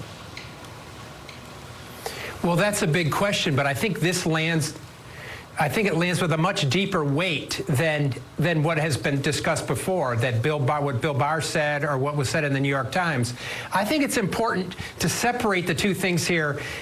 One, we can talk about criminal liability of the president, which looks like it's settled here, but his political and congressional liability seems wide open for discussion. This is even on the question of collusion or conspiracy, this report mentions tons of contacts, numerous links, all of that can be investigated from the political and from the congressional. Tons of evidence on obstruction of justice. And then broadly, we have a president that was willing to lie, mislead the public, the press, and ask people to work for him, to interfere in the election and lie on his behalf. That's a huge question that Congress is going to have to struggle with. Congress is going to have to struggle with. One of the questions, though, Terry Moran, is one of the things we've seen is everything filtered through a partisan lens. And in past investigations of presidents, Richard Nixon didn't lose power until his party broke with him. Bill Clinton had significant critics as well within the party, but ultimately they voted not to convict. Right now, it does appear that the partisan lines are very, very deep, very hard. There is no way, based on what we're seeing so far, that I could see the Republican Party breaking with this president, even with Nixon. It took Nixon's own voice on tape that the Supreme Court required be released to the public, saying, let's conspire to obstruct justice in this Watergate thing, for some Republicans finally to break with him and force his resignation. I think that there's a deeper possibility here. The Department of Justice decided that there won't be an indictment, a charge of obstruction of justice. Impeachment is a very difficult, properly so. And conviction even higher. Right, and conviction even higher. But does this begin to impact how Donald Trump is seen? This is not a pretty picture. It is a picture of a man who justifiably won an election, but as soon as the special counsel is appointed, he says, "This is the end of my presidency," and starts fighting, sometimes dirty or trying to get dirty. You know, let's fire this guy. Let's do whatever we can. But does this portrait of a man fighting, sometimes trying, perhaps, to obstruct justice, and certainly all, as Cecilia pointed out, all of the instances where this report demonstrates that President Trump did not tell the American people the truth. He called these reports fake news. They weren't. They were facts. And does that begin to wear at his public opinion? And maybe I'm just on a personal level troubled by some of this because we're the ones who sit in the front row of these briefings when we had them or at the White House and pose these questions to the officials about the accuracy and the validity of the reporting that's out there, and they're denying them. And I'm just reading in this vein another section on page, what is the section 2, page 72. It's talking about the firing of James Comey, and it gets into some of Press Secretary Sarah Sanders' statements to Special Counsel Robert Mueller. And they're going back to a press conference in May 2017 at a White House press briefing where she said that we had heard from countless members of the FBI that say very different things in terms of talking badly about James Comey. And I remember that. She's telling now the Office of the Special Counsel that was a slip of the tongue. She also recalled her statement in a separate press interview that the rank and file and FBI agents had lost confidence in Comey. She says that was a comment she made in the heat of the moment that was not founded on anything. Not founded on anything at all. But it seems, Kate Shaw, that in some ways, even though Robert Mueller said the fact that you're doing it in public does not protect you, does not immunize you from any kind of criminal investigation, it seemed for William Barr, at least, that the fact that so much of this was public and perhaps politically as well is actually also protecting the president. Right. I'm not sure how Barr would defend the legal relevance of the public versus private piece of it, but politically, I feel like it could matter, right? So it could, the fact that many of these things that we've heard some of these statements and some of them have been refuted, is the fact that there is inconsistency between witness accounts and presidential statements really going to be news to anybody? I'm not sure. Is it really going to move anybody? I'm not sure. But I do think, just to return to something that your question for Terry about sort of partisan lines, this is a small piece of maybe counter evidence, but I did think that the March vote in the House, unanimous vote to release the full report, that's a sort of significant show of bipartisan. Obviously, we're not talking about an impeachment vote. It's a non-binding, resolution. But I thought it had some kind of symbolic meaning that so many members of the president's party were willing to cross over and vote to release the report. So one tiny piece of sort of nonpartisan conduct. And reflected in polls. You get 70% of Americans saying, yeah, release the full report. You can't get 70% of Americans, agreeing what day it is. And when I went to the rally held in Grand Rapids, just after the initial report was sent up to the Department of Justice, I kept asking people, do you want to see the whole report? And most people said yes, absolutely. And they're seeing a lot of it. Wasn't too redacted so far. 448 pages. Been in public now for about an hour and a half. The Mueller report, 2 big sections on obstruction of justice and collusion. The Attorney General said he could not determine that the president obstructed justice, but Robert Mueller reached quite a different conclusion, saying that he had confidence that a thorough investigation of the facts that the president clearly did not commit obstruction of justice. We would so state. They did not state that. This, as we've been saying, this 448 pages also portrays a portrait of the president who, in many occasions, did not tell the truth about his contacts with Russia and was determined to try to have his aides around him interfere with the investigation, perhaps remove those in charge. We are joined now by the president's personal attorney, one of the president's personal attorneys, Jay Sekulow. And Jay, thank you for joining us coming out of this right now. Your first read on the bottom line conclusions of Robert Mueller is, if you had a chance, first of all, should I say, to go through the entire 448 pages, your team at least? Well, I have. No, we as Bill Barr said earlier today, under the Office of Government Ethics Rules and Policy, we were able to see the report in a skiff at the Department of Justice on Tuesday and Wednesday of this week. We were not allowed to. We didn't interface with the Department of Justice. We didn't offer redactions. We weren't offering commentaries. It allowed us to read it as part of the practice under the Office of Government Ethics is the subject of it. So I've had a chance. So of course I had a chance to review it. Look, I think there's 2 things. The big takeaways here are, number one, the basis upon which this investigation began, which was this concern over Russian collusion with the Trump campaign or people in the Trump campaign was answered very clearly. Couldn't have been any clearer, and that is that there is, in fact, no collusion. And they were emphatic about that. And you could go through the various events there, and I know you have already on your broadcast, so I won't belabor that point. But there's no question there was collusion. So that was no collusion. So you take the whole scenario together and say, okay, then they move to obstruction. So you don't have an overarching crime. That was the beginning of this investigation, which was this collusion inquiry. There's nothing there, they said. No evidence of collusion at all. And then they move to, was there acts that were obstructive? But I think what Bill Barr said today is very instructive on that point. And that is, this was a president that was under a siege with this investigation that we now know dated back beyond Bob Mueller's appointment, but was this Operation Crossfire Hurricane back in 2016. He'd been dealing it now for almost 3 years.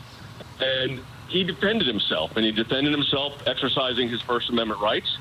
And that this idea that there could be obstruction by tweet, which is kind of the theory they were operating under. You read a portion of Jay, the conclusion I have to stop you there, because you're right. That is the conclusion of William Barr. That is not the conclusion of Robert Mueller, and that's what I want to have you respond to. That. Yeah, I mean, he says, if we could determine the president did not commit obstruction of justice, we would so state. Did not determine that. Well, read the next sentence, though. What does he say after that? Based on the facts and applicable legal standards, we are unable to reach that judgment. Accordingly, while this report does not conclude that the president committed a crime, it does not exonerate him. Right. Well, a prosecutor, George's job is not exoneration. They either determine that there is a criminal act or there's not. They said in that letter, and that's why you got to read the whole paragraph, that they don't have evidence to show that there was a crime. And no, that's not what they said. They said they did not conclude that he committed a crime, not that they don't have evidence. Well, if you don't conclude, well, hold it. But, George, if you don't conclude the individual that's the subject of the investigation has committed a crime, you don't bring a charge. So what you've got here, look, if they had an obstruction case, they would have made it. They did not. I call this a reluctant declination sentence. That's what that is. It's a reluctant declination sentence. But that's what it is. And, you know, so the legal theories they were operating under, and what the Attorney General said was, we will even take the legal theory that Bob Mueller was operating under, even looking at it through that theory and applying the evidence, we do not find that there are obstructive acts that would warrant criminality. Well, that was again Barr's conclusion, not Mueller's conclusion. I got to ask you about. But George, to be fair, you cannot ignore that last sentence of that report. In that paragraph you read, where it talks about not exonerating, if we could, if we would have, which was not their job, by the way. Neither their mandate nor a job of a prosecutor. But you can't ignore that last sentence. Oh, no, I'm not ignoring it at all. We've said it several times. But another question, because there are sections in here where dealing with the president's pardon power, and I wanted to present this to you because it involves Paul Manafort, of course, who's been convicted now, and his deputy, Gates. And it says that in January 2018, Manafort told Gates that he had talked to the president's personal counsel, and they were, quote, going to take care of us. Manafort told Gates it was stupid to plead, saying that he'd been in touch with the president's personal counsel and repeating that they should sit tight and will be taken care of. Gates asked Manafort outright if anyone mentioned pardons, and Manafort said no one used that word, but they were saying, boy, we're going to get taken care of. And that seems of a piece with the sections that Robert Mueller has written about Michael Cohen. Yeah, and the thing is, there were no pardons given. With regard to the Paul Manafort discussion, Manafort, according to the report, said that no one discussed a pardon with him or his lawyers. And regarding the situation with Michael Cohen, all I'm going to say about that is read what the Southern District said about Michael Cohen, and that he blames everyone else. And so, Jim, and I've stated on the record and very clear that no one offered a pardon to Michael Cohen. And as part of the president's legal team. And the Paul Manafort's testimony that he told Gates that he would be taken care of? That was told. I have no knowledge of that at all either. I have no idea of what that is. And I think I don't know who that was made to or the context. I didn't have those conversations, and of course we won't disclose conversations that colleagues may or may not have. But I don't know anything about that. It doesn't sound like that matured to anything. But by the way, just to be clear, this whole discussion about pardons, it's not as if the president doesn't have a pardon power. that's plenary in the Constitution of the United States. He didn't exercise it. It wasn't on the table. He did not exercise it. And you Jay, can never take that authority away. That's a big part of your defense, correct? That the president, whether the firing, the Constitution. That the president was acting within his powers under the Constitution. Yes. Jay Sekulow, thanks for your time today. Thank you. Appreciate it, George. Bye. Now I want to get a Democratic perspective now from Congressman Eric Swalwell, member of the House Intelligence Committee. Congressman Swalwell, thank you for joining us as well. Your first reactions, I know you probably haven't had a chance to read all 448 pages, but your first reactions to what you have been able to read of this report? George, I've gone through the conspiracy section, about 200 pages, and it's clearer than ever that the Russians attacked us, and there was a multiplicity of contacts between the Russians and the Trump campaign. And so first and foremost, we need a president who is going to acknowledge that we were attacked by Russia and assure us that this won't happen in the upcoming election. But also, as a member of Congress, just because there was a failure of imagination in the past to contemplate that conduct like this could take place doesn't mean we don't have a responsibility now to write new laws to protect any future campaign from conducting itself in this fashion. And I think this has to be about the future as we go forward. And so you accept the bottom line conclusion expressed by William Barr, but also from Robert Mueller, that no one in the Trump campaign knowingly conspired with the Russians during the election? I accept that it does not meet the proof beyond a reasonable doubt standard. I don't accept that there's not evidence that they sought to work with the Russians. It's a high standard, and the report also found that the president in his campaign took numerous steps to lie and obstruct that materially impaired the investigation. But in America, George, if you bury the evidence deep enough so no one can find it, you don't get off scot-free. There are crimes of obstruction of justice, and this is a double-digit obstructor in that the Mueller report found 10 instances where the president sought to obstruct justice. Well, that was the evidence he laid out, but Mueller did not reach the conclusion that the president did indeed obstruct justice. He had that even-handed, and I'm not reaching that conclusion. I'm not saying that he didn't. The question now is, for all of you members of Congress, what do you do with it now? Is the Judiciary Committee going to open impeachment proceedings?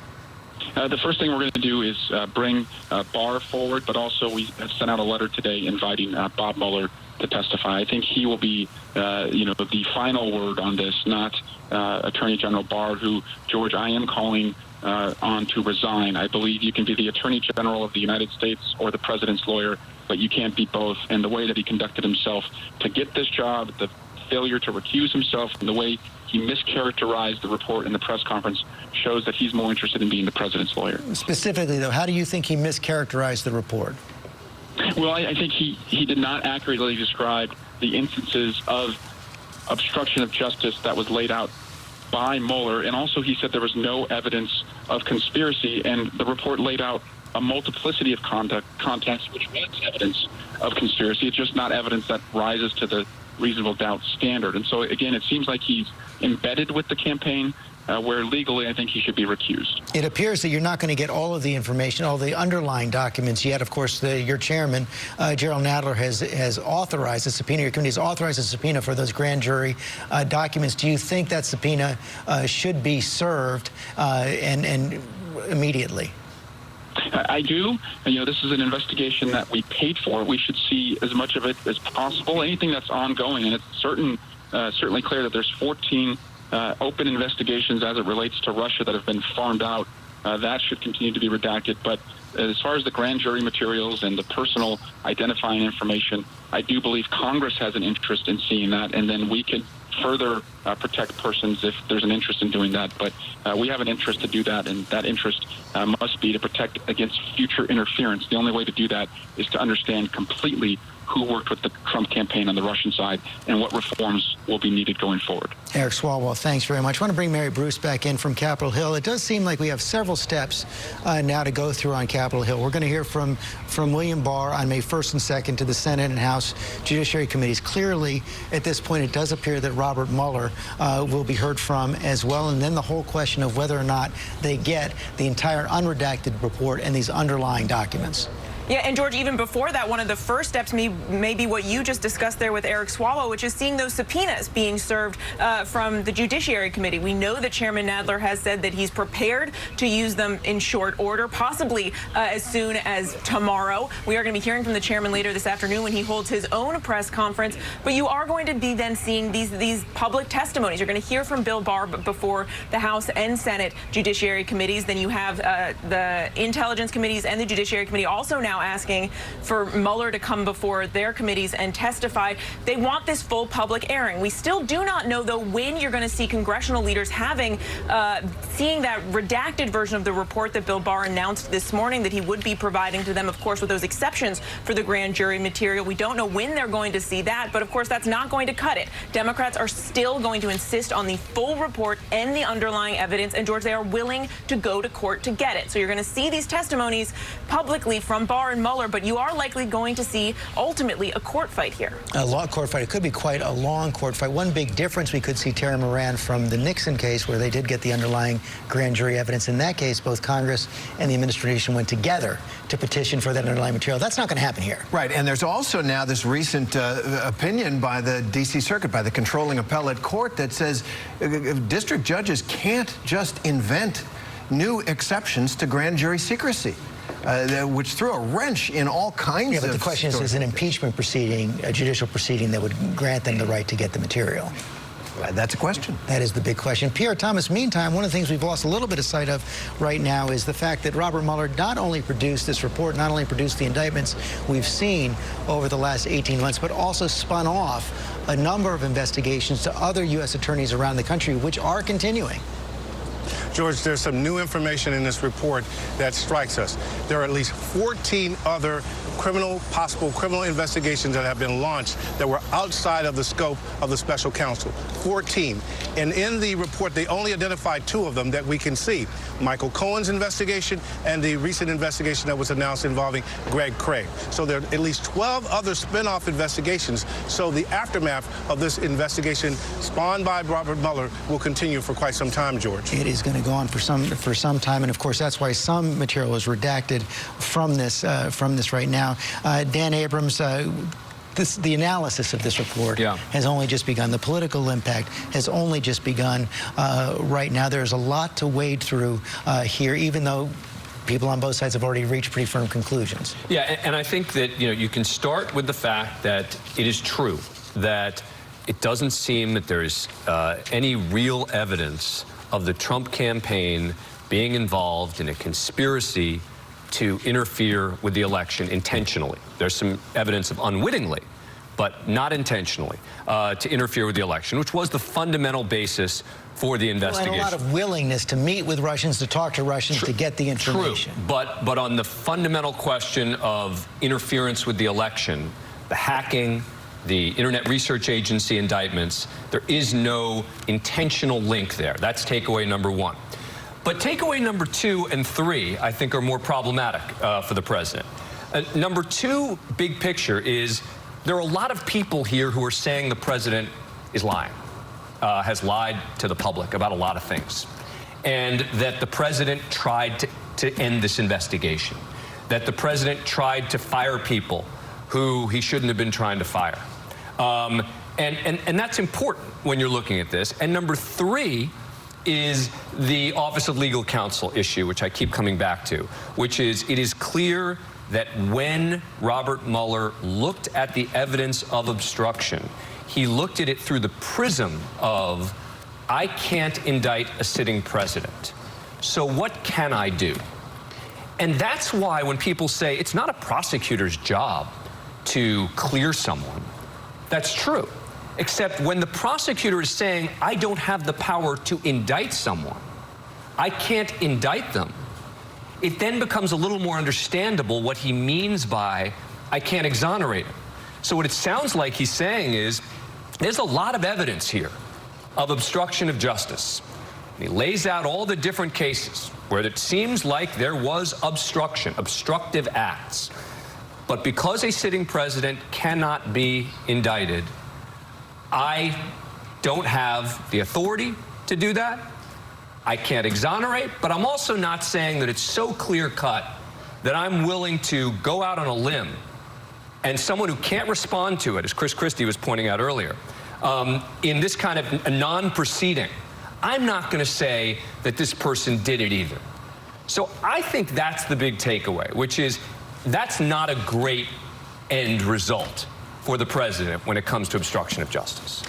Yeah, I mean, so I think that the way the special counsel approached the task on obstruction is really important. And I was just looking at the way the special counsel report frames the conspiracy question. And in some ways, it's kind of narrow, too, right? So in the opening on page 2 of the conspiracy or collusion section of the report, they say, you know, conspiracy requires more than two parties taking actions that were informed by or responsive to the other's actions or interests. So, yeah, maybe we did have a lot of Russian players and a lot of campaign operatives taking actions that were responsive to each other's actions and interests. Now, that's not enough to constitute any crimes that are chargeable beyond those that have already been charged for, you know, related matters.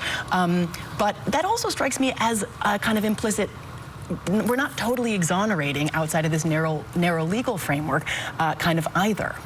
One other thing, since we've talked a little bit about the distinction between the legal framework we're in now with the special counsel and the old independent counsel law, so it was a response to, I think, a lot of sort of agreement about Ken Starr's overreach that led, I think, Congress to sort of revisit the independent counsel approach and the Department of Justice to come up with this, which is a sort of old version of the special counsel. I wonder whether coming out of this, there might be some kind of move to do something that sort of moves. Maybe we went too far from an independent counsel who had this unbridled authority and sort of reported directly to Congress to a special counsel bound by DOJ regulations reporting up to the Attorney General. Maybe there's something in between that gives a little bit more independence, but not the possibility of abuse. Many more steps to get to before we get to that reconsideration right there. And Terry, what I'm thinking as I listen to both Dan and Kate, so much now politically and perhaps legally now going to hinge on how Robert Mueller handles that testimony when he goes before the Congress. As they point out, we got a lot of experienced lawyers at this table. A lot more will be looking at the report in the days ahead. But it is a nuanced, complicated argument. He is going to be asked to reach bottom line judgments. Do you think we should investigate or not? Should we impeach or not? Where does the evidence lie? That's a big day, isn't it? When Robert Mueller, who has for 2 years investigated this most serious and dastardly attack on our election processes in history, and is going to be asked to deliver a bottom line. I think his bottom line is here in some ways, and it's that now is the duty of citizens. He did the digging. He decided, and the Attorney General decided that there wasn't the evidence for obstruction. He decided he wasn't going to bring a charge. So something different has to happen now, a conversation. 70% of the American people wanted to read this thing. Go at it. You know, it's here. It's here online. It's going to be easy to get to. And in this special counsel report, he does say this. He says in there are rare cases where a criminal investigation of the president's conduct is justified. He's not saying this is one of them. Because I say Congress may apply the obstruction laws to the president's corrupt exercise of the powers of his office, and that accords with our constitutional system of checks and balances. He's saying, and what he'll say in that day, is it's up to you, Congress, and it's up to the American people. I've done the digging. You decide. And now the American people, that gets to the point, Cecilia Vegas, you pointed out, you work at that White House every single day. A lot of what we learned today in this report and will continue to learn in the coming days is stuff we've known before, but that the president has been able to blow right past with denials or simply changing the subject. The question now is what kind of impact will it have now that Robert Mueller has reached these conclusions? I think we are where we were when we started in some ways. This is yet another example of a Rorschach test. You will see this in today one way when the person sitting next to you may see it another. But the facts going forward this afternoon, tomorrow, and on out for this White House, for this president, for his aides, there are very serious questions about credibility. There are very serious questions about how far people went or didn't go in order to make the president happy or to ignore some of his wishes, and about whether people in that White House are comfortable with lying to the American public. Because clearly in this report, if we are to take it at face value, that happened on more than one occasion, on many occasions. Stories that we were told were not true Robert Mueller says were true, right here in black and white. And so I think they've got some very serious questions to move forward. I also think Congress now has to have a conversation and take a step back to decide how much more of this the American public can stand and wants, and what the appetite is going forward. Because as we've heard from the president's team, it's very much case closed for them today. And Mary Bruce, that is going to weigh on Congress. One of the things that, you know, we was just talking to Terry about this idea that they can have a better chance of getting the grand jury information if they explicitly open an impeachment proceeding. But as we know, House Speaker Nancy Pelosi, up until now, up until the day of this report has been released, has been reluctant to take that step. The Democrats have not thought necessarily that that works politically for them. Yeah, Democrats have made very clear that they think it is, so far, has been too soon to even be having a conversation about impeachment. They know that they're going to need essentially buy-in from the American public. They're going to need support from Republicans across the aisle, both politically and just logistically, if they ever want to move in that direction. And there is this bigger political question. Do Democrats run a risk of overplaying their hand here if they continue to dig into this? How aggressively will they dig into this? Of course, all of this is happening as we barrel towards the 2020 presidential election. And Democrats, of course, aren't just looking at the Mueller report. They're investigating this presidency on a host of issues, everything from the president's tax returns to his meetings with Russian President Vladimir Putin to his family's business interests. He is under an intense microscope on the Hill, and Democrats are having intense conversations about how to coordinate those investigations and how this should play out going forward. The question now is whether that I word, whether impeachment becomes more of a part of that conversation, George. That is one of the questions. This is a big cultural conversation as well. Matthew Dunn. And I think one of the, you know, in the past, we've seen these big reports come out of major national scandals, major national crises, whether it's the Starr report, whether it's the report coming out of the attacks in 9/11 or the Iran-Contra report back in the 1980s. And one of the questions I have about this report is, are we going to look at this and say, okay, this happened, these are the facts, and look at this issue from a commonly accepted set of facts? Well, I don't know if we'll look at it from a commonly accepted set of facts. That's part of the problem in our democracy today, is we don't have a common set of facts. I do think a huge part of the country will look at it as a common set of values. And I think this discussion about the country's evenly divided, and it's divided and one side will say this and one side will say that, that's actually not the portrayal of our country. There is a third of the country, 1/3 of the country, that is solidly behind the president. But there's a majority of the country that is very disturbed by this president, and this report is dropped in that environment. I think instead of problematic for the Democrats, who have to decide about impeachment, and Nancy Pelosi has already said, unless we have Republican support for impeachment, we're not going to move forward on it, which I think is a smart decision. Republicans have to figure out, and the president has to figure out, is though one small can of worms was closed by the delivery of this report today, there's a large barrel of other worms that have been opened politically for this president, and I think that's the problem for this president. John Carl, one of the things we've also seen in past scandals is at least some admission of error or humility on the part of presidents, whether it was Ronald Reagan coming out of the Iran-Contra scandal. Bill Clinton even did apologize, even though he was also defiant at the idea of impeachment. I think there's little evidence that President Trump is going to change his stripes based on this report. He's already declaring victory. What is the big picture takeaway for the Trump White House today? Well, the big picture takeaway is that this was an investigation into whether or not the Trump campaign conspired, colluded with the Russians in the effort to undermine our election. And the headline there is that they found no evidence of a direct conspiracy between members of the campaign and the Russians. And then on the question of obstruction, George, the bottom line here is that the investigation was largely allowed to run its course. In Mueller's assessment, that the president's efforts to influence the investigation were mostly unsuccessful. And the fascinating thing about this report is the reason that Mueller says that the president's efforts to influence the investigation were unsuccessful. He said that is largely because the persons who surrounded the president declined to carry out orders or accede to his requests. So in other words, the president made to interfere with this investigation. Those efforts, by and large, were unsuccessful. And John, they were unsuccessful because his own top advisors wouldn't follow his orders. If you dial back the clock on that, I think we both remember those days when the president seemed most concerned. Had the president fired Robert Mueller in those days, given the situation he had on Capitol Hill, it could have been perhaps far more perilous than indeed this report has been so far. Indeed, the president's top advisors protected him from himself. I think that is a bottom line conclusion of this report.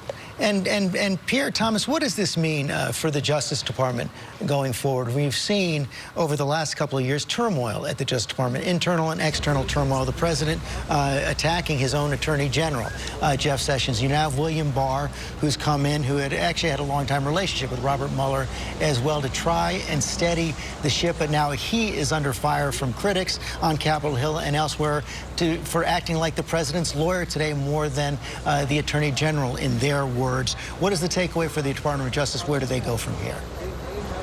George, as someone who's covered the Justice Department now for more than 20 years and who's covered this investigation every step of the way, this investigation stressed the Justice Department system in ways that I've never seen before. You had the President of the United States putting pressure on the Attorney General. You had an Attorney General of the United States, Jeff Sessions, under investigation by a special counsel, looked at for possible perjury. And Bob Mueller was the person asked to wait into all of this, figure it out. I can tell you the system has survived, but it's been stressed in ways I've never seen before, George. The system has survived. One other remarkable fact, Pierre Thomas, before I let you go, and it's now been about, what, 703, 704 days since Robert Mueller was chosen. We've read some of his words today. We still haven't seen him speak. That's right, George. Remarkable. Nearly 2 years, the man has not uttered a public word. I've covered him for many years. He likes for his work to speak for him. He did in this case, George. The report is out, 448 pages from Special Counsel Robert Mueller on the issues of collusion between Trump's campaign and Russia. He said they could not find evidence of a crime and obstruction of justice. Robert Mueller did not reach a conclusion on that. That will now go to the Congress. They are already saying they want hearings with Robert Mueller, with the Attorney General William Barr. Will impeachment proceedings follow? That question yet to be determined. We're going to keep on covering this all day long on ABC News Live, and of course a full report tonight on World News with David Muir. This has been a special report from ABC News.